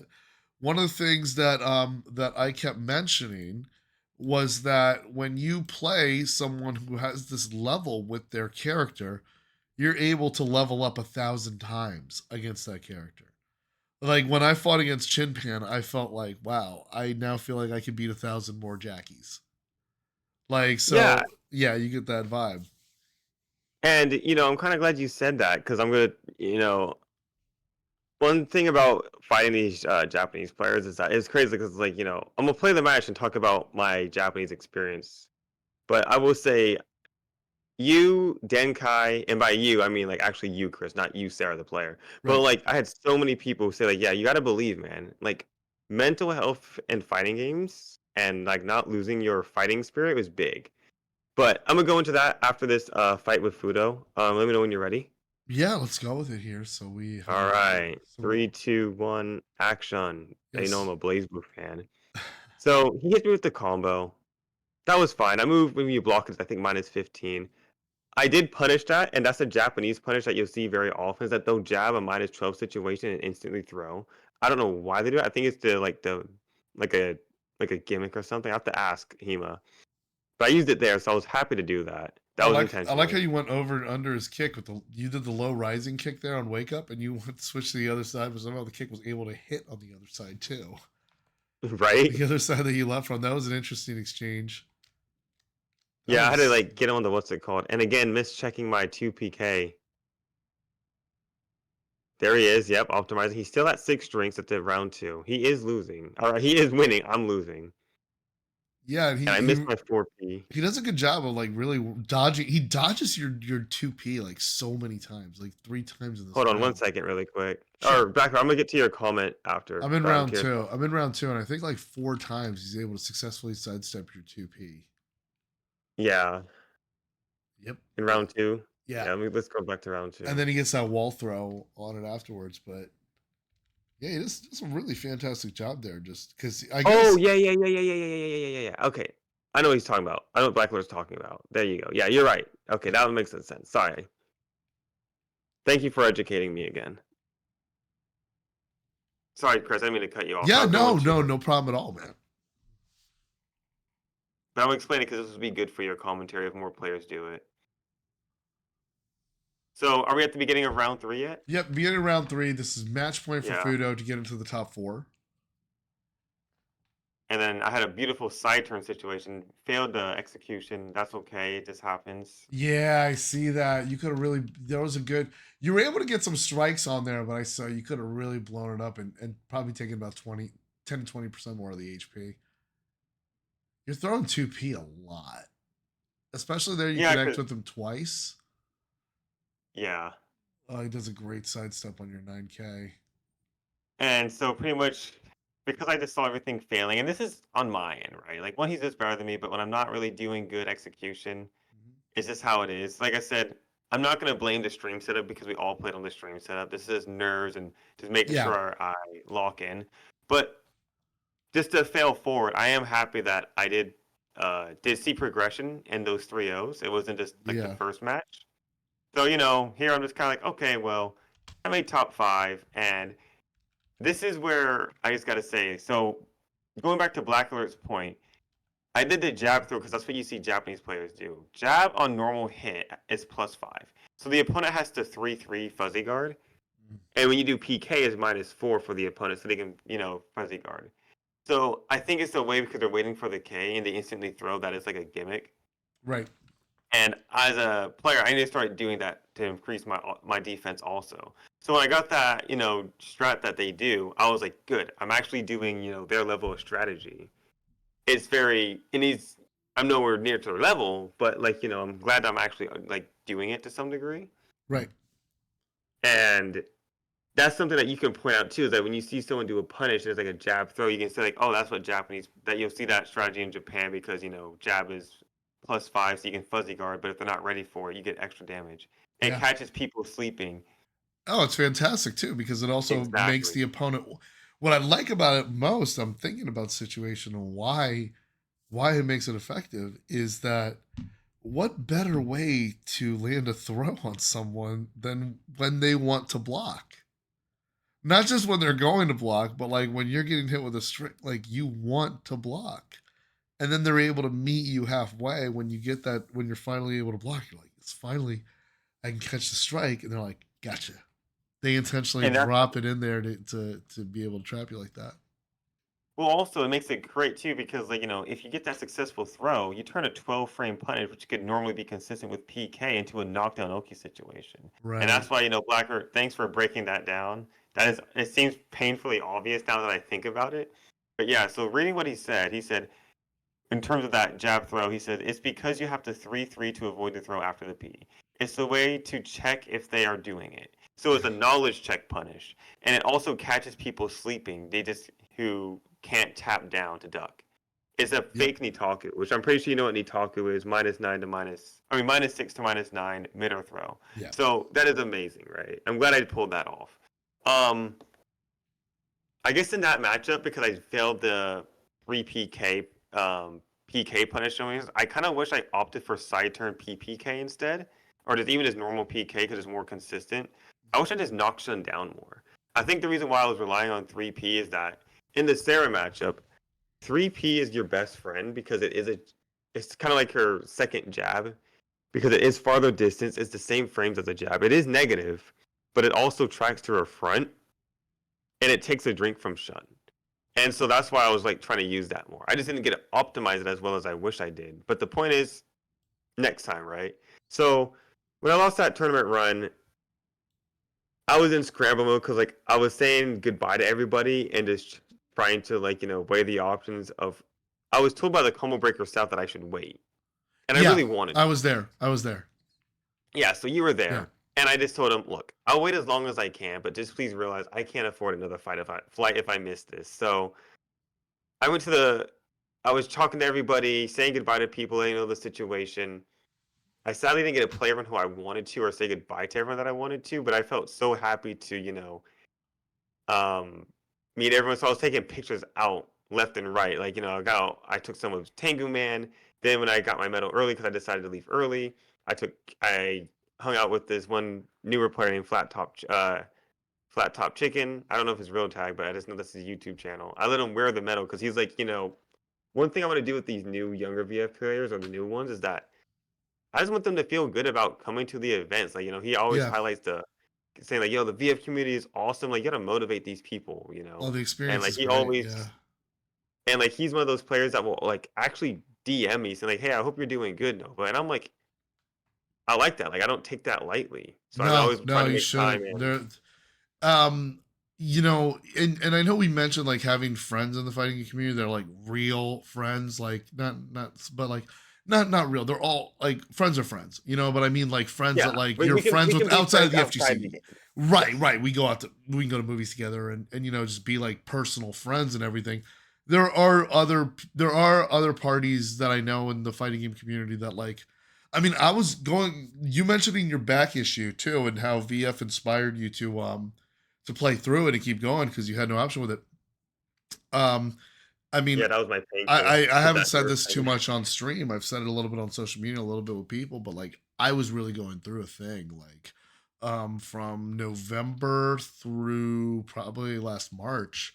And I'm still going through like phases and pieces of it and everything, but it's like I've been having nerve damage in my ankle and feet, and I was able to diet and get myself in a place where I was mobile and walking comfortably when I got to Frosties.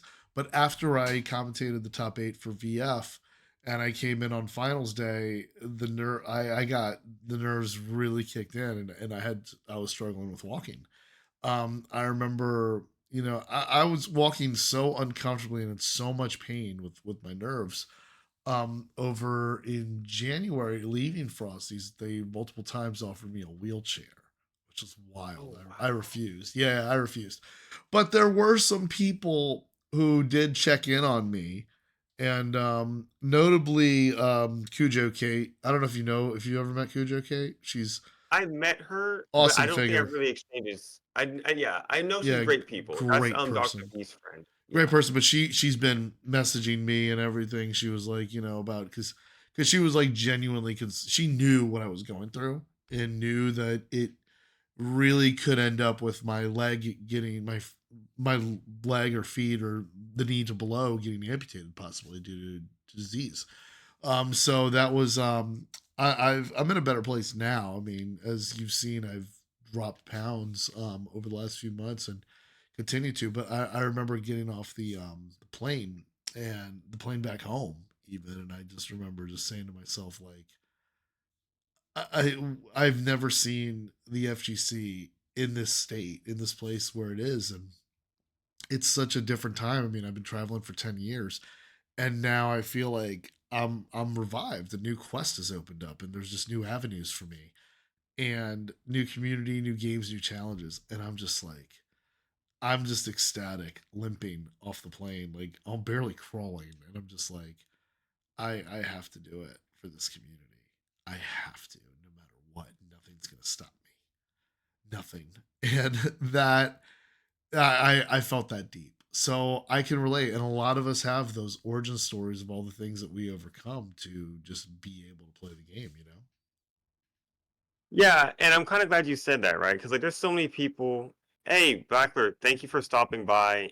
And thank you for educating me on this stuff. Like I said, a lot of these victories would not come from our one-on-ones and you coaching me. So I just have to I always tell people that. So Right. yeah, I can't wait to play you soon. I'm trying to play more, trying to get life and make time in order. So yeah, thank you for all the words and whatnot. Please enjoy your night. But and for those who don't know, please follow Blackler if you play Sarah. He's also really good Sarah, and he's great at giving advice, better than me. So follow the champ. I mean, Multiple you've tops. been spitting wisdom for the last 2 hours here. Going in. And by the way, I really appreciate you taking your time to for us to do this because I just said, hey, if you just want to pop on the stream and come do it, let's create this opportunity, and I'm glad that we did, and we're able to kind of share not just an analysis of the match, but also like both our firsthand eyewitness account being there at the combo breaker stage, being there around the community, and just overall just being a part of such a legendary thing. Oh, hey, Elson Wong. Thank you for tuning in to the chat here. Elson Wong. Yeah, Why, Elson hello Wong's in the there. chat. He's in the chat. He's in the Twitch He chat likes here. your chat, but he doesn't like my chat. I'm just playing. Elson. No, No, dude. Oh my god, I got a story with you on that one. But let's finish let me Combo finish. Breaker. Let me finish. Well, actually, we did. We went through the match Oh, with Fudo. Unless you want to go through other well, matches, we can. but I meant the Combo Breaker because I didn't tell people about the whole flight situation. All right. So, as Oh, you but know, I got my he top. wrote you, by the way. He wrote you, by the way. Can I just say what he wrote you? Yeah, sure. All right. Good morning from Australia. Yo, Jason is legit. Loving the brother from West Coast. I watched the top 8 live that morning. I was rooting for Jason to go all the way. You got this, bro. XD. Nevertheless, congrats on getting top 8. Super humble, classy, and wise. Keep up the awesome work, Chris. I will give you a follow. Thank you for the follow. Appreciate you. Well, yeah, I love the work you do. Also, I saw you followed me on Twitter as well. I love us tuning in here. And he said, ha ha, ha ha ha, the fried chicken story. Oh, I'll listen in. So you owe me a Oh fried yeah. chicken story. Let's go. Okay. This might be. All right, I'm gonna tell the fried chicken story later, but I'm about to tell you the fried chicken story in private because I have to make it PG. But on stream, no. It's actually PG-13. Team Chris plays. So. Oh well, PG-13. Well, when I'm hanging with Ellison, that was kind of a rated R story a little bit. PG-13 crossing to R, True, but true. so yeah, I know. I'm pretty sure people didn't notice that much, but like until or during the moment. But I wasn't present for the ceremony because the thing is that I went to ComboBreaker because I couldn't refund my flight. And the reason I wanted to go to ComboBreaker was, like I said, I wanted to see Chin Pan. He's very nice to us. He always inspires us. And, for his first time being in America, I just wanted to be there just to be a good friend to him. And shout out to the Rock Reaper, the L Blaze. I've been friends with him for 10 plus years. And the first time we met was at this ComboBreaker. And if it wasn't for him, I would not have been able to gone. Same thing with Yellowtail. So this was definitely a group effort to make this possible. And shout outs to my brother who lent me a little bit of cheddar, some money to make this possible, and I got to pay him back. And he helped me with this stream setup. So I think that's what makes this so special to me is that like I had to grow as a person going back to that VF journey thing where like I used to be a person before I got back into VF. Like I just want to do everything by myself. Right. Do it by myself. Wrong. You need to do it with people. By yourself, you go fast, but with people, you go far. And look how far I've come. Yeah. Facts. I can definitely Facts. say that. Like, during the Frosties, kind of like how like you were limping with your unfortunate neuropathy. With my back issue, I was in chronic pain before. Like my stuff was bad. Like everyone was asking me for sets and flat top chicken because like they were asking me to explain stuff, and I was like, I'll do it, but please know that like if I'm like very unenergetic or it's taking me a minute, that was going through. So I said, just please be patient. And they're understanding, and like they have their own issues too. But I just feel bad when I can't give like the normal me being in my best, being super all hyped up, energetic. I like turn and change modes because of it. So I think you're amazing, Chris, for how like you're pushing through. We have different adversities, but it's definitely in the same realm of like the health push is Yeah. insane, and I think Oh it's great that we have. yeah, and it really came out of nowhere this year. Like it really. Well, I mean, I feel like last year I started I started getting issues and everything, and I didn't really know what was wrong with me until I finally looked at what's wrong with me, and I figured out like they did, and I've gotten. Long story short, I've gotten a path towards wellness. But honestly, like if it wasn't I don't want to make that whole Virtual Fighter save my life speech because I've said so much about it being such a great game for me and being the first fighting game I own, and also like just my whole childhood being a lifelong Sega fanatic cult follower of just everything. Like, I mean, look, I spent $60 to get a Sega Genesis controller for the Nintendo Switch, and I have zero regrets. In fact, I love playing Streets of Rage with it.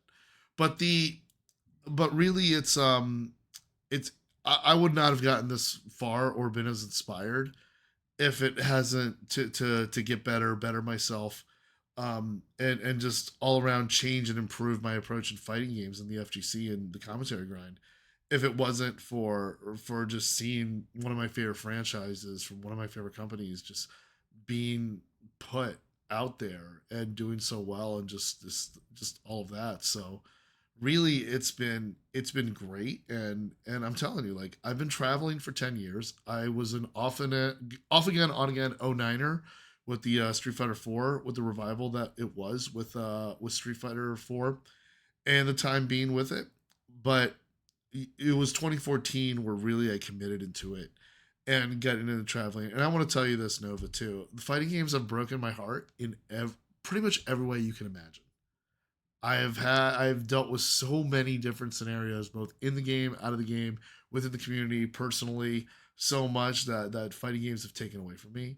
But at the same time, when you get something out of it, or it gives you something, or you make a personal achievement, or you overcome a personal goal, or you prove yourself in a moment, or you do what you just did at ComboBreaker, I mean, you really see like how magical it really is when you're able to surprise yourself out there. And I want to say just too how proud I am of you, Nova, because I know it's stung. I mean, I really don't. I hate pinching at wounds, poking at wounds or whatever, but I know how much it stung. Or forget his video game script, but like you getting seventh place, you losing out early in the beginning of the top eight in your title defense at Fight Kingdom because you had won it previously, and I know I understood how much that meant a lot for you to defend it, and then Koen Raku came out and just had that surprising. Not surprising because he really is a great Kage, and he's like fifth Oh on yeah, he's the great. North American leaderboards. He's fantastic. But he kind of had that dark horse energy running through the losers bracket, and then he runs into you, the defending champion. It's just the unstoppable force taking on the immovable object there, for lack of a better metaphor. Um, but think about it. You're like you took it in stride. You took it in grace. You knew that this was the Pacific Northwest showing, and then with this victory here, you're able to put them on the map. You're able to represent them. You gain standings in the Virtual Fighter Open Championship, and there definitely will be more, hopefully more opportunities for you to show out to perhaps get more top eights or get further into that and get those kind of points. So I definitely see this as you bouncing back within the span of less than a month, and you end up winning bigger. I mean, because in terms of being part of the Open Championship, a stage like the ComboBreaker is, and international talent, and that you got fifth place, and the only people placing higher than you is literally Fudo, Chinpan, Hibajan, and Ibashi Zangief. So I mean there's just so many dubs on dubs on dubs that you gained with this performance. I got another message here from Elson I wanted to share here, and it's good to retell the story for those who may not have listened to your story before, Chris. In this case, me. That's awesome. VF and travel being an inspiration in your personal life. Now that's my focus for my 40s. Hey man, I'm hitting that age too, man. You stepped up, Chris, and dealt with all the negatives and adversity by embracing the positive and good people in community and in life and in general. Oh yeah, and I'll have more stories to share with you all about wild times I've had in the last 10 years I've traveled. I'm not gonna, but I'm one thing you're gonna know about me is that if I've had a negative interaction, I'm not gonna tell you the player. I'm not gonna tell you. I'm not gonna shine on it. I've had my share, and it doesn't define me, and I don't want to bring any more attention to it than it already has. The other thing is that I don't want to put down other players. I don't want to put down other creators. I am never going to speak ill of any commentator in the FGC ever, because I'm on that grind myself. I see all the time what people say about me throughout different games. I get it. I understand. I'm a public figure. I'm subject to criticism, and that's fine. In fact, a lot of the time it's come to me. And sometimes it's been constructive. In fact, some of the best advice I ever got were from TOs who said no to me, tournament organizers who said no, who said I will not have you, I don't have a place for you, I don't have it. And some of them have given me feedback as to why, and I've applied it, and I've gotten better. And throughout the years, I've seen people come to me and say, "Oh, it's different the way you do it now. Oh, you've changed, you've evolved, you've grown." And that's really what I want to share, because I think, especially with Virtua Fighter and with VF6 on the horizon, I think it's a big opportunity for us to raise a new generation of players, to bring in younger folks, to basically. So I don't have any children or a family, so I figured I could be like that locker room leader that could really help younger players show the way, as so many people in the VF community has shown me and continues to show me. So I would still be in the FGC even if Virtua Fighter wasn't back. Basically, I mean, even if like Sega didn't do all these things announcing with not just releasing Revo, but actually making Revo more functional for online play throughout the series of patches and the commitment that the team has put into it, I would still be in the FGC. People would still be playing Virtual Fighter. Nova, you would still be pursuing VF and playing it excellently and all that. And I mean, what a great place you are now, having gotten both top 8 in Frosty Faustines as well as ComboBreaker. I mean, that says a lot too. That says, and even if yeah, it is returning champion, I still top 8 at Fight Kingdom. I didn't get the champion, but it's still a top 8. it's still a top 8, and kinda, that was a stacked bracket, dude. That was a stacked it bracket. was, Yeah, and like I said, I didn't want to say this because and one reason why is that like Chanchai, LD Wells, those are some of my closest friends. Oh, shout outs to J Thor. J Thor is one of my good friends. J Thor's awesome. He gifted me a PCB, by the way, in Fight Kingdom 2004. He gifted me a ComboBreaker themed PCB that I'm actually still have on my desk here, and I'm still looking to install it. So you're awesome, J Thor. Oh, and thanks for the repost, both Chanchai and Juicebox. Yeah, Juicebox, you're gonna want to rewind. We said we went over your match with Nova, and we said wonderful things about you, and definitely like yeah, dude. Always great content. Yeah. What I was gonna say, oh yeah, I got 2 people, Hypergraph and obviously J Thor said hi. Hypergraph said hello Seattle, hello from Seattle, Chris. Hey. It was great meeting you at Fight Kingdom. Let me do you a justice, guys. I'm gonna get the link. I love how your chat is talking to me and my chat is talking to you. I know, right? I love it. I'm here for all of it. For sure, man. I'm not watching. Oh, Juicebox, what's up, man? It was a pleasure meeting you. Please follow Team Chris, but gosh, what was I going to say? It was something about it. But yeah, so pretty much ComboBreaker, right? So the issue why I had to leave early was that I had non-refundable fights because I was used to Frosty making VF a one-day thing. I was like, oh shoot, it's gonna be 3. Days? So I had to tell the what's it called, ComboBreaker people to put me on Saturday. They put me on Saturday. Yo, Tango Man, thank you so much for the follow, bro. And it was always great. I had to highlight you because like one thing that makes ComboBreaker and Frosty's great was that you being a local and always putting all of us players on of like, driving us around, telling us of the good spots and putting us in the know, that really makes the experience. And also you're just a very great guy. Congrats on your top 8. What was I gonna say? Yeah. I was talking about how what was I talking about? Do you know what I was talking about? I get distracted easy. We were talking, but so I know I was gonna. Oh yeah, the leaving. Yeah. Leaving the airplane, so yeah. I had to leave early. So my plan was that I thought it was what's it called, the flight. I thought VF was going to be like Saturday like Frosty, so I would just leave Sunday no problem. And the flight was non-refundable, so I said, okay, well, I'm not just going to waste this. I have to pay it back anyway. My money's already gone.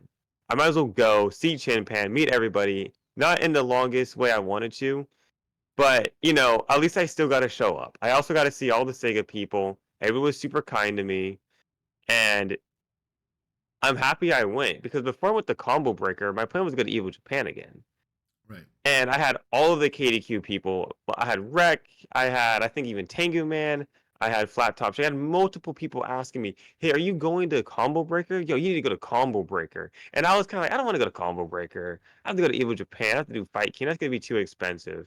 Well, the excuse of me going to Evo Japan was out the window because I didn't even go. So I said, I need to go to ComboBreaker. I need to go see my dudes, And the main reason why, because I saw a lot of the people in America for Frosties, and I really do see the people in Japan as our community too. Because I'm not, and this also, outside of Virtua Fighter, I go to Japan for my own personal reasons. I have a lot of stuff out there.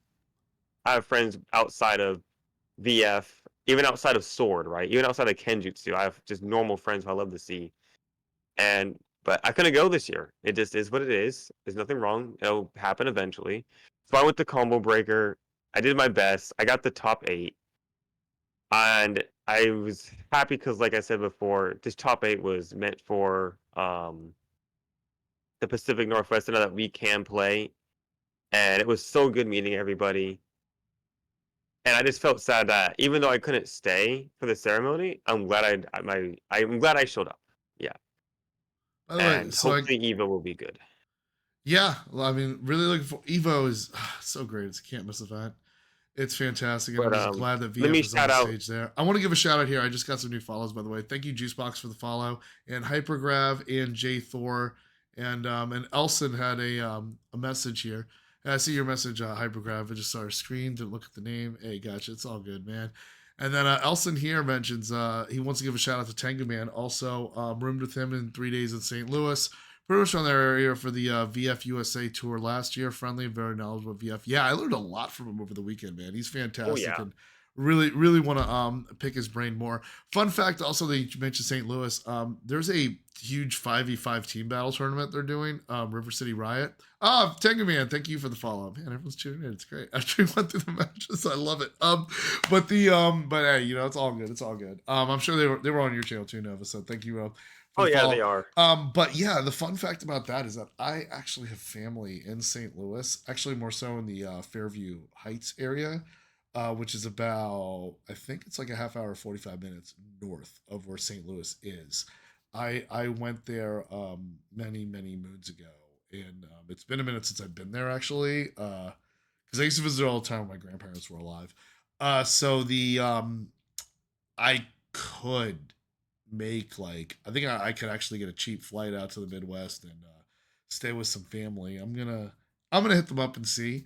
It's a very interesting scene out there on my dad's side of the family, so I think I might stay with them, and then might give me a chance to attend that the monthly. And I had asked if I could commentate the top 8, which I would be thrilled to do, shoot some content, maybe make a vlog out of it and put it out there. But also, yeah, I do also want to play in some of the monthly for some of their other games. So that's fantastic about St. Louis out there. So that's really the cool part. And also another thing that I want to shamelessly plug is that I'm going to start streaming here, restreaming the South America Virtua Fighter tournament. El Defensor Virtuoso.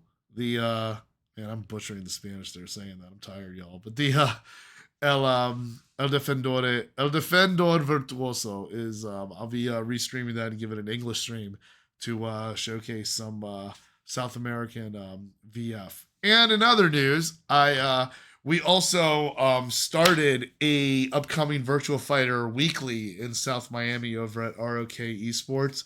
The name is pending. I've thrown around some ideas. I slept on them and we ended up not liking them. So we're going to continue to brainstorm some ideas for what we call this, but it's going to run adjacent to the Street Fighter 6 weekly that does occur there at ROK. So they are swapping Virtua Fighter into the rotation.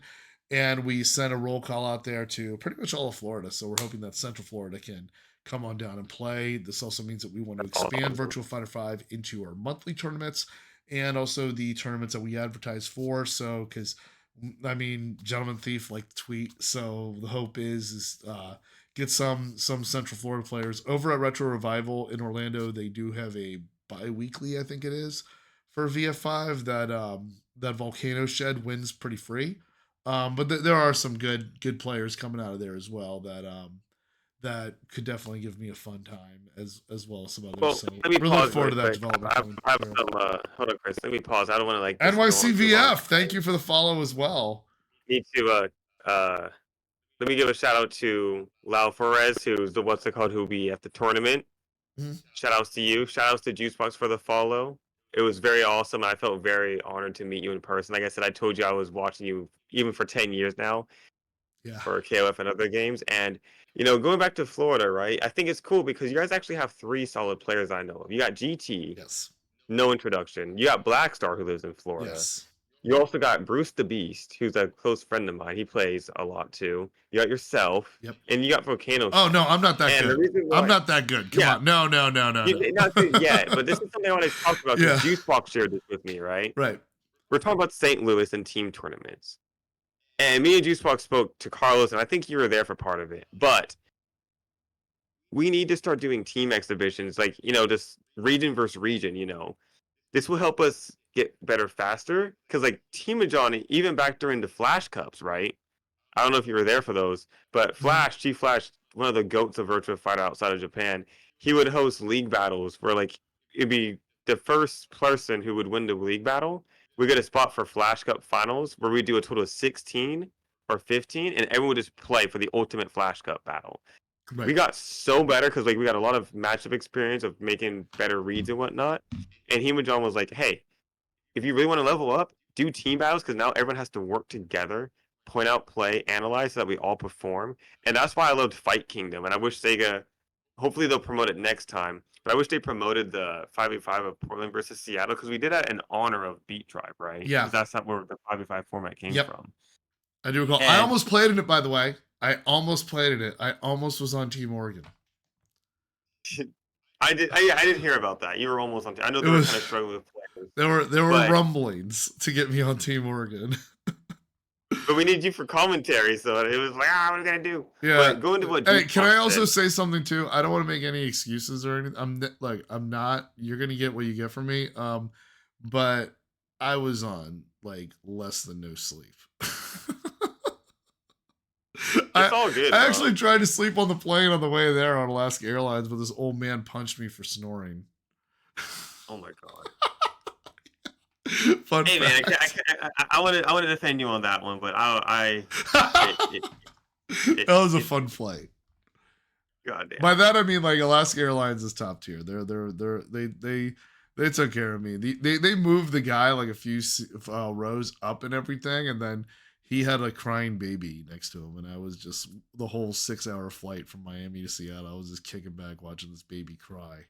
And I was like, yes, louder. See, because I'm petty. I'm not ashamed to admit that. I get my revenge. But I'll say this right now. I'm pretty petty, but it takes a lot for me to get angry at somebody. Like, you have to really try to piss me off. But I think I was pretty much, just to wrap up the ComboBreaker. So pretty much I had to leave early because I had to catch a flight. Yeah. I didn't get to say goodbye to everyone in the VF community or play them in casuals again because I remember the same thing happened to me at Frosty's, but because it was because of my back. You left, you left Frosty's immediately. I remember that. Yeah, because like that was me and Cessna. We barely were able to afford that. Not like a negative thing, not putting on business, but like work and scheduling. Where it's like you always have to go and do our job. And I think that's the reason what makes VF good is that I was talking to Juicebox in private with Carlos, but like this is a community effort, right? So we need to show up. Sega's backing us. We have many people from the FGC backing us. We just, at least from my and can I just say too, from my experience in the FGC, like having the developers and people behind the game actually like around, and not just like around the stage when it's on, but like actually like around like the setups when even casuals and matches and pools are going on. The only thing you see really like on that scale is like how Harada from the Tekken community, he's always there. He plays in Tekken at Evo. I mean, I see Harada all the time when I travel and do stuff. A few times you'd see like some people from Capcom, previous community managers, social media people that I knew. They were around. They do have a presence, and the people from Capcom I've talked to and connected with are fantastic. But I mean, just really seeing like the way Sega is like just present and backing the how the event is, because the VF community is strong. Let me just say, I feel that this is a community that looks after its own, that really makes things happen on its own, regardless of it.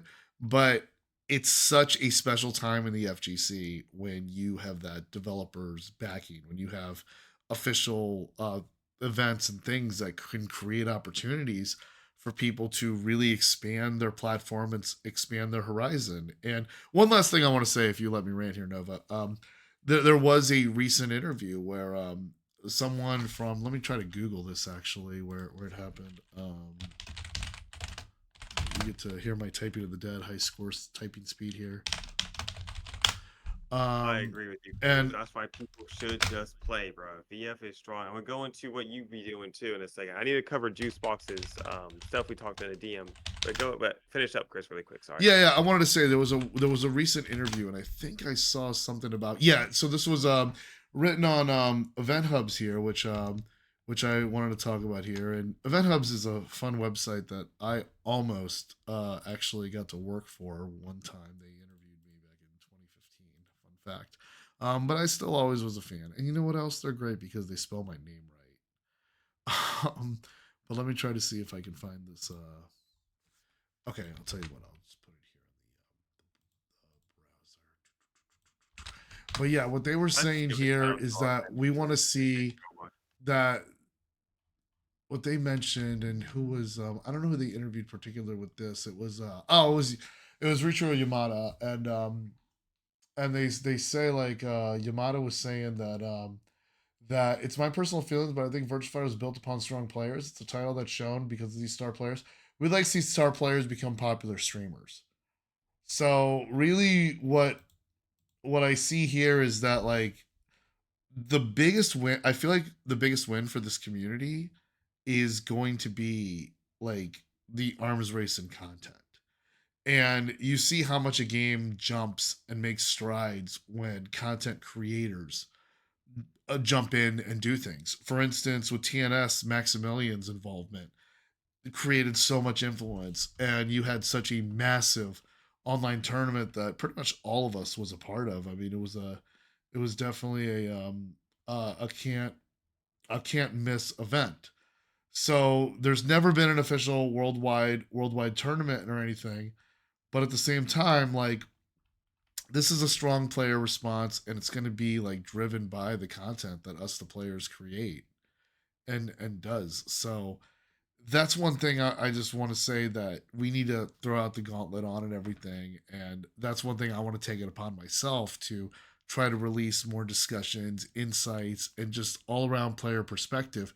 Because one other thing I want to say, and I know I've said a ton of other things, but I wanted to also make mention here that there's a lot of the FGC, the story of the FGC, just the community and how it that is not on the forefront. Like, not there's other content that's FGC related, and believe me, it's great. Follow what you want, watch what you want.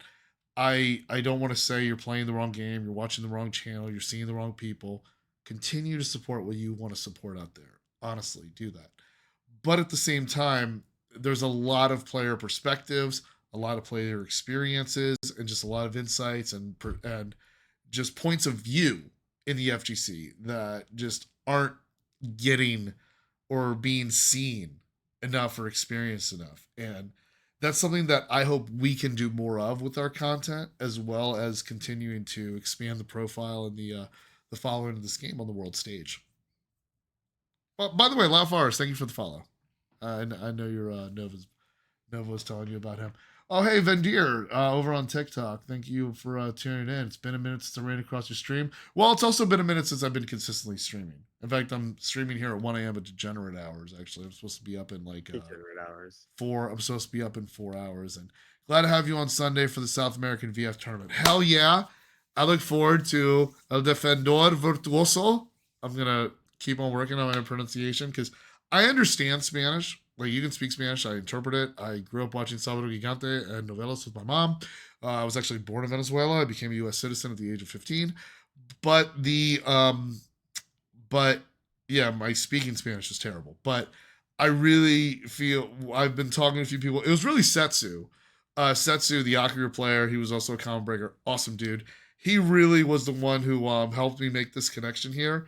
And just when I found out that there just was not an English component or coverage of all of the talent in LATAM and VF, I really want to take it upon myself to do that. On top of what I'm doing with the Ryan Hart Cup, which has been invaluable in exposing me to a lot of the European talent.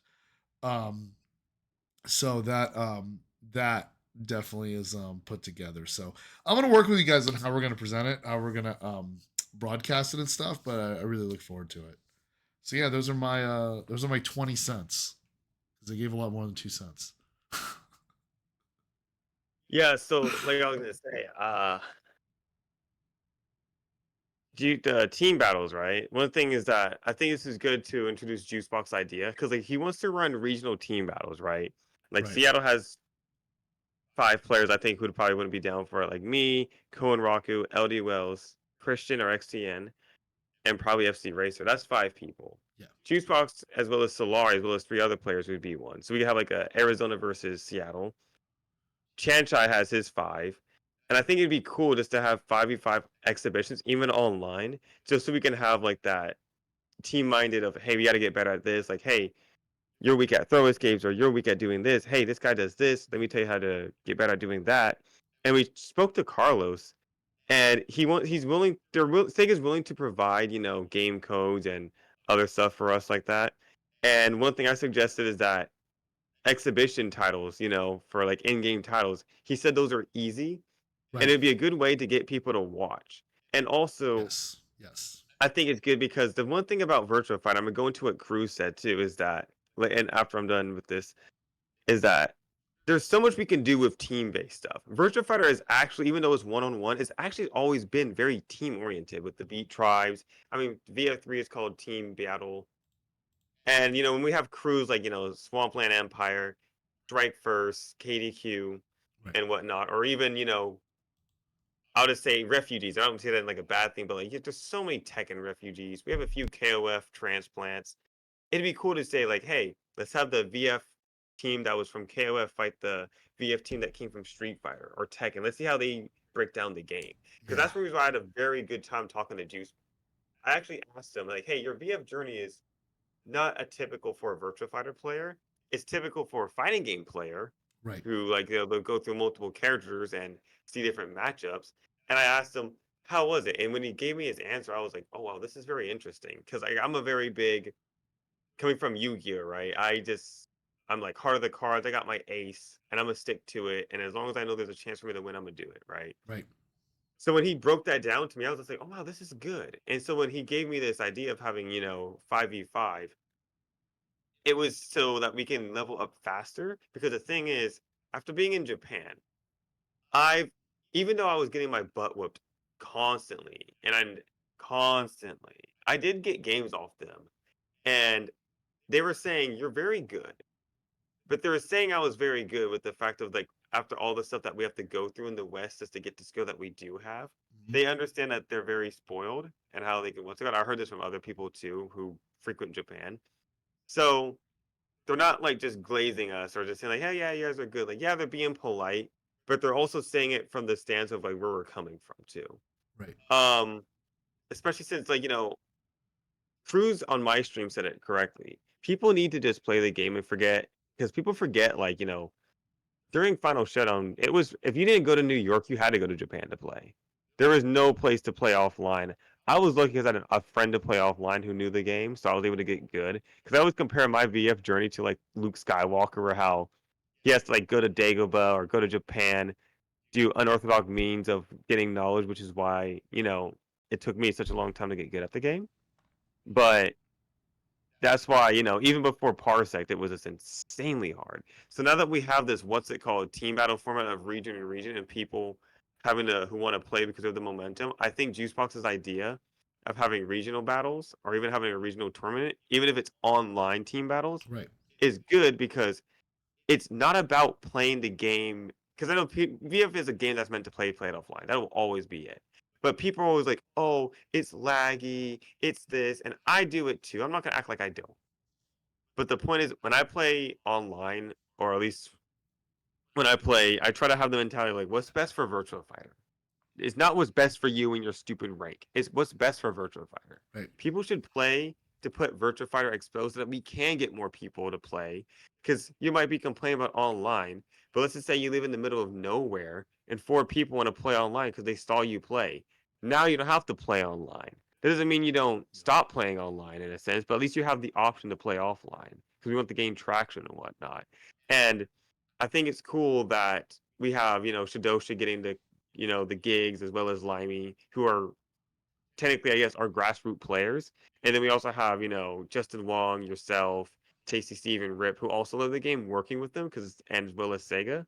Right. and also Juicebox, because I think all the players should be highlighted because people don't know who like the VF players are. You know, Adam Yuki, a VF legend, all he does is play VF, and he's the best Jeffrey outside of This Japan. Jeffrey's amazing. But Yeah. if you don't know Adam because you don't go to other, because no one knows where like the push to traction to find these players, Right. the knowledge is dead. You know, my samurai instructor, Kiwami Masakumo, he's the 10th Grandmaster, said something very profound, which makes sense for Virtua Fighter. If you don't know, if you don't know something, what did he say? Not knowing about something is the same as not existing.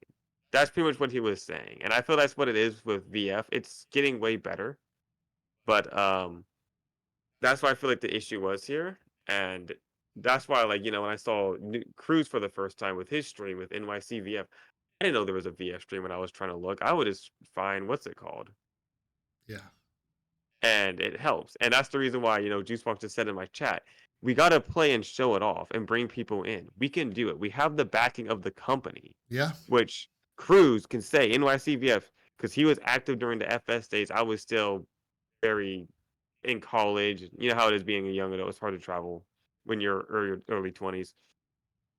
He was out here doing Sega Cups, making grassroots NYG events, people bossing up and coming through. I sadly couldn't make one. He just did it. Cruz did it. People need to realize how powerful Cruz did as well as Haya. He was just, they were just saying, like, hey, we got to make offline events. Same thing with Chief Flash, where he made lag. And that's why for the St. Louis one, Yep. I want to try to go to that one because it is grassroots. We have so many people who I are want to always coming mention out. too, Chief Flash was extremely welcoming to me when I was going through my Yakuza 6 training for VF Arc. He's actually the first person I told that to. Chief Flash. Oh yeah, dude. Yeah, That's why like Chief mention Flash that. is. Well, the thing is, Chief Flash is big because of his flash cups. Because he has this personality, man. Like he Yeah. just knows. Like Chief Flash is a wolf, man. Great Like I mean, wolf. like he is his character. Great Really, wolf, he has yeah. that WWE. He can get the crowd wild. I remember there were many times, right? People would be streaming. You may have higher numbers. No hate to them. But when Chief Flash turned on the stream for that Flash Cup, the viewers just said, "Hey, I gotta go check out my boy Flash, bro. Like he be bringing the hype to make the people unite." You know what I'm Yeah. saying? You know where that reference of the songs at? Shout outs to you. Shout outs to a symphony. But like, yo, Chief Flash is goated. Now I know he's not as active because he has his own priorities, but like him bringing that together, that was more of like, all right, guys, I gave you the groundwork. Now roll with it because I ain't got time to do anything else and stuff. Yep. So now it's on to us to, you know, carry it. Like no matter the cost. Boom, that was the tournament he did offline. He also showed up for Ultimate Showdown and won events. And that's why, like, you know, we don't want to drop this momentum. We don't want to keep dropping the momentum now.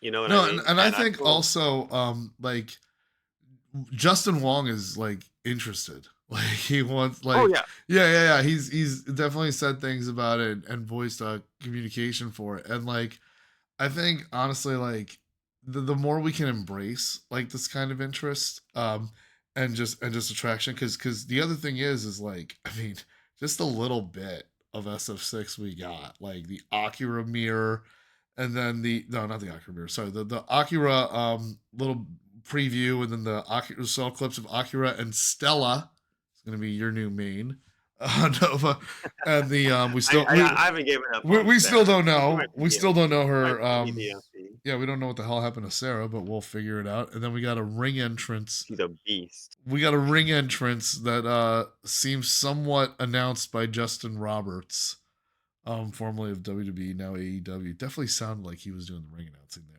Bringing in that we saw the heel turned Wolf Hawkfield, confirmed by developers to be a heel.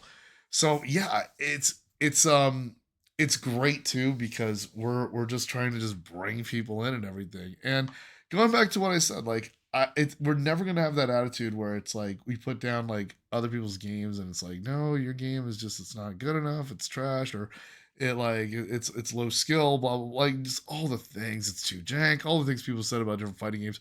I want to tell you this: when people tell me that whatever I play, what the certain and you know, I mean, I'm very invested in Street Fighter 6 and I will always be invested in I Street agree with Fighter 6, Alforez. right? But when I hear people like suddenly tell me that like, you know, I'm playing the wrong way, dealing with drive rush all the time and everything, and like I'm instantly in a defensive mode. I'm instantly like, I don't want to hear what you want to say or what your recommendations are. I just want to drive rush. So basically, I always say this, I always preach this, man. If you love anything in the fighting game community, continue to love it all you can, and love it. Go to every trip or major tournament out there as if it's the last opportunity that you'll have, even though you likely won't be, and even though there's more to your story out there. Still, you just this is a renaissance. This is an amazing time that I've never seen anything like this in my time traveling to for the FGC. I can't emphasize that enough. Yeah, and the thing is, that's why I think I love the 3 generations, because I want to give a big shout out to Cruz, guys. I don't know if you'll stream again, Cruz, but what makes Cruz, I think, so amazing too is that like he actually knows Justin Wong, and like they're actually been very tight because Justin's from New York, from what I said, and he expressed the love for VF. That's why there's so many like pathways that we can connect and get Virtua Fighter kind of like to get pushed. That like we just don't want to waste it. Like everything is, and like the stars are aligning. Even, and I'm not saying this as a stride against Tekken, because I'm a Tekken fan, guys. Seriously, I'm not a hater on Tekken, but like with the controversy of Tekken, where all the players want to come to play Tekken or come from Tekken to play VF, it's helping. Tekken's unfortunate hiccup is helping. What's it called? And whatnot. So like we got to use all this, because like my main goal for Virtua Fighter and my desire is that I don't want Virtua Fighter to beat Tekken. Like this whole BS of Tekken needs to go away, VF needs to beat Tekken. Like no. That's never gonna happen. Yeah, In fact, and we shouldn't. And VF, even if we do, even if sorry to chime in, but I do want to also say that even if we do, like we're in that attitude of poaching from the other game, that's still going to put yourself in the shadow of another game when you're trying to stand out on your own. exactly. And I've always said this: VF's goal is to not beat any other game. It needs to have territory so it doesn't die again, like how it did in Final Showdown. Because it was very painful to play Final Showdown because I know how good it was, but I just couldn't play because I had the lack of funds. No one played it, which is why I think the Japan trips were so amazing. Where I was going to Mikado arcades and Game Newton, playing everybody, because like I got to experience the game at its fullest in the arcade for the few weeks I went, and those are like the best memories I have with Virtua Fighter. Highlighting what Cruz says, because I respect the OG a lot. He said we used to play Final Tune Virtua Fighter 4, and Justin used to watch. I asked him why he don't play. He was like, "Nah, that shit too hard," but he respects it, and that's why I find that super cool, right? Fun fact: I actually played Final Tune recently.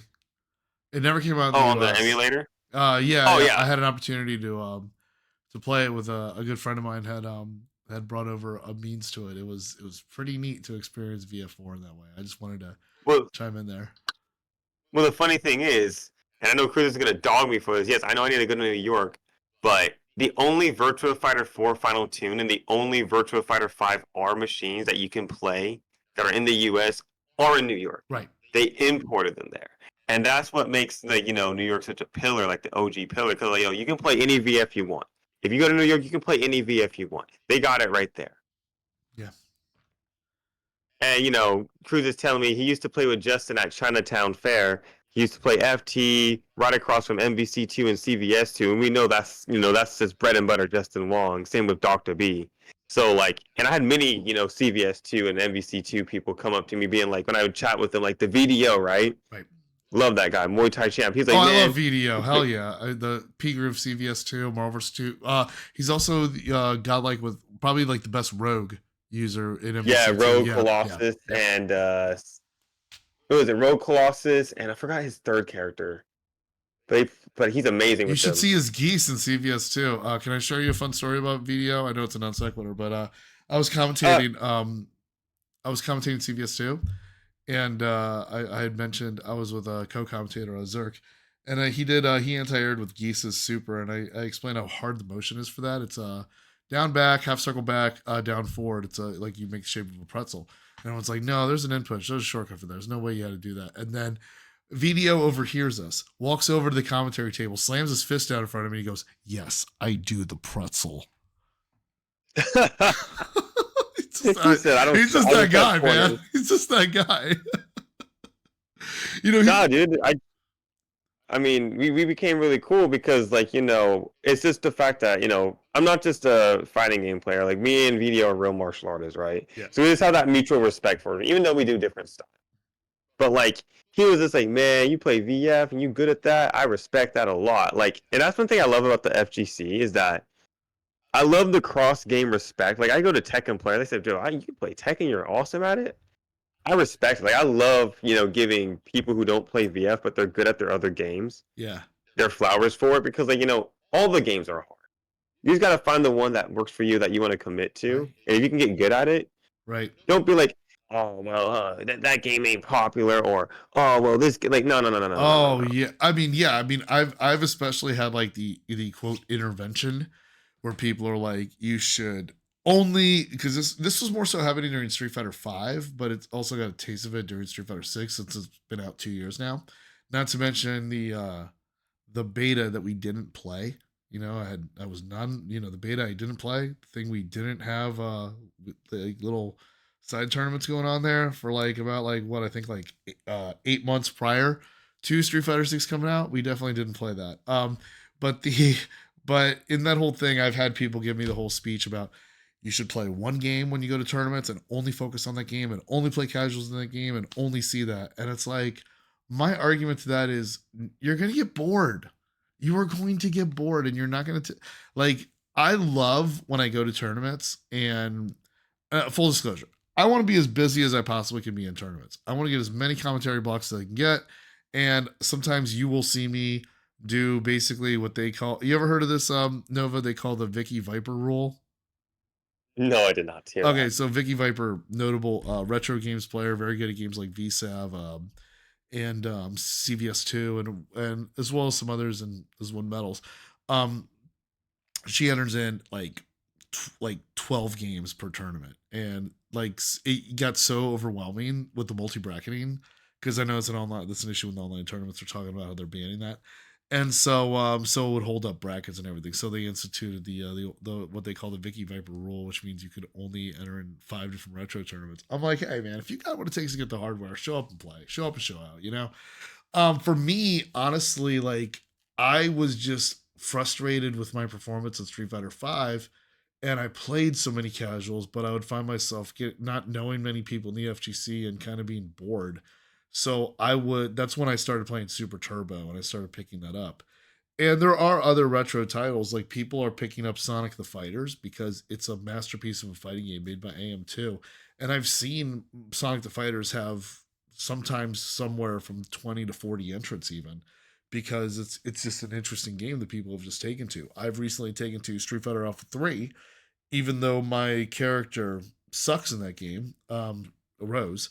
She was amazing too. She's garbage in 3, but I'm enjoying it, and actually I've been playing through it. So that's really one thing I want to impart, is that be open to new things and finding new passions. And so when people say why would I only focus on those games, if you're going into the fighting game community, this is what I really wanted to say. No, the point I'm trying to make is that if you're getting in the choosing what games to play based on the funding, the backing of the game, whether it be from a developer or a country's government or esports World Cup or anything from Vegas money, or say that it got backing and there's prize pools and all that. If you're choosing to play in fighting games for those specific reasons, you're in the wrong place. You're in the wrong field. My advice to you is to not play fighting games. My advice to you is go play, if you're really looking at the money that they get in those other PC games, go pursue a career in that. And I wish you guys the best. The FGC is about passion. It's about, we really legitimately love these fighting games and having a place to play and putting our play on bigger stages and just exploring and seeing how we can be the best out of us and players, but also how be the best version of ourselves, but also just get to see and learn from other players and other scenes, and really show like how much we explore the world.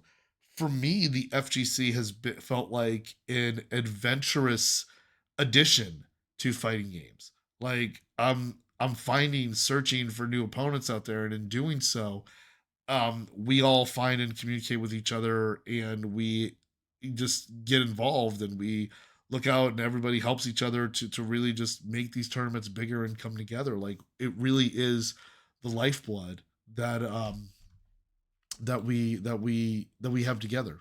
I'm rambling here. I'm tired, but that's just the point that's just the point I'm making here as well. No, I hear you. I'm not going Chris to should keep be you in too long rooted. because I need to get to studying. But Yeah, I I got to just get wanted up to in three highlight. hours.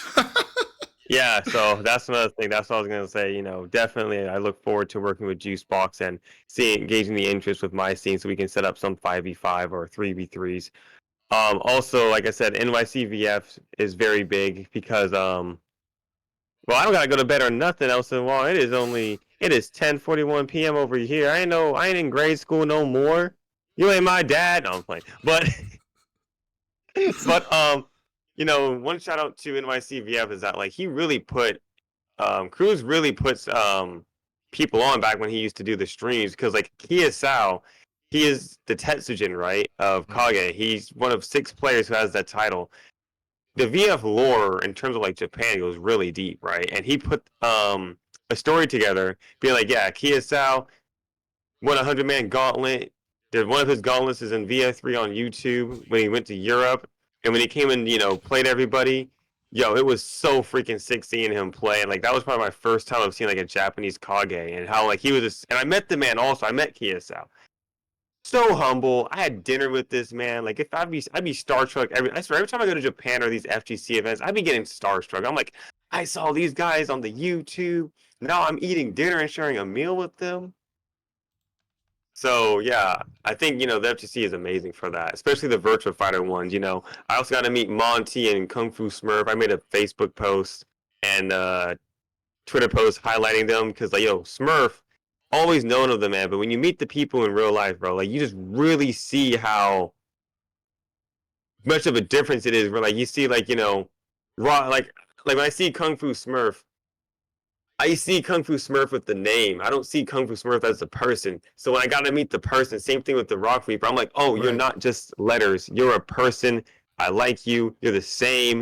And that's why I have nothing but good things to say about these people. But I'm pretty much done with this. I just want to give a shout out to you again and thank you for collabing with me. This was really fun. Oh, I'm this is glad you awesome. suggested this. Yeah.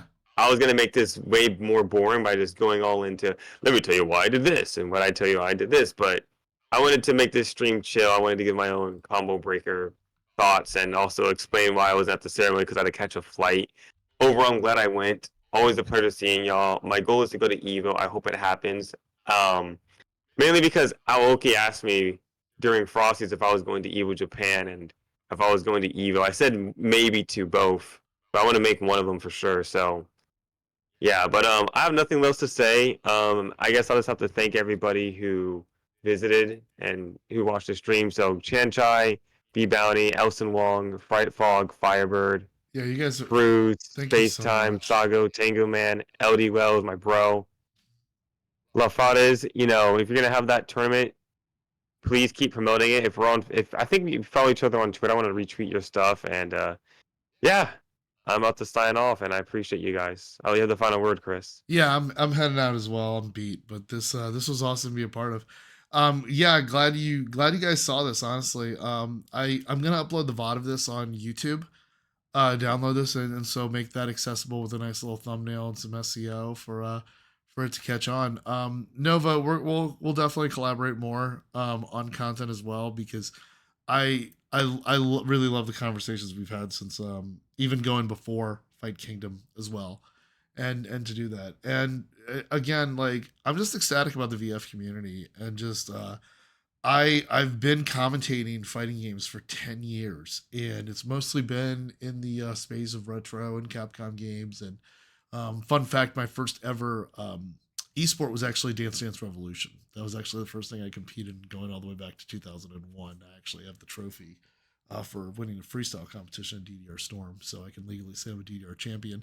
But at the same time, this experience has been great, and the reason why I want to do commentary is I mean, like I think there's so many really great ones in the FGC as we saw over the last few weeks or the last few months, but I really know how many different lanes I could take up and what I can continue to bring for the community, and just your praise and everyone's feedback for me and info, you all wanting, insisting on, not insisting, but I guess assisting with me strengthening as a player so much has meant so much. So if I was really in it to get numbers up and get clout, I would take a different path. I would definitely take a different route. But the love and the response from the community, I wouldn't be anywhere else. I definitely wouldn't. And I didn't realize after doing Frosties like just how much I would connect with other players in different regions and all across the world. And for me, that just makes me feel complete and amazing. So, and one last thing. I know I said one last thing, but this is the last thing of the last things. That what you got to remind yourself. What I had to remind myself after ComboBreaker. This is a beginning. This is a beginning, and people are very curious about Virtua Fighter, especially after the little things we've seen out there with that we have connected with Nvidia and everything. The interest is definitely there. Hey, Crazy Drunk, thank you for the follow. So I'm gonna be signing off here, and when I do, let me just do the nice thing and raid someone, and we're gonna do the cool part. I'm gonna raid someone who's streaming Virtua Fighter. Oh yeah, So, same here. yeah, I'm going to do. we got to do that. I don't see anyone who's playing Virtua Fighter, but I just want to give a shout out to Space Time There's and whatnot. Yeah, there's Cheery 1414 is the only one right now besides you and me. Other than that, it's it's you and me going in there, and I know what I'm gonna do. I'm going to actually raid my friend the Diesel because he's actually a fellow. You met the Diesel. yeah, at I did Fight met the Kingdom, right? Diesel. Yeah. Tell me the Yeah. what's the tag here? Let me see the Diesel. I'll raid as well. All right. Let's see. Oh yeah, he's Oh, doing God. Cap versus SNK. Hell yeah. Let me So hold on. Do I do /raid and then Yep. I do the brackets and type the name? Yeah. You go Okay. /raid. No, you don't do the brackets. You just type in the name. Okay. Do I do space? No space. It's just you do space Okay. after raid. Yeah, after raid you do space. Okay. It's kind of like it's pretty much IRC chat, those commands. I'm still learning streaming, guys. So please pray. That's Yeah, why I be, me too. shout outs Streaming. to LDLs. He be my stream sensei. But I'm gonna send you guys to Diesel. Same here. We're gonna raid over there. Thank you everyone for coming through. Chris, thank you again. I hope you get good rest, and let's get this going on. And yeah, I'll chat with y'all later. Hopefully next time I'll probably do some training because I'll need to focus on certain things like I told about in the analysis. And yeah. Cheers. Stick around, more Team Chris Adventures.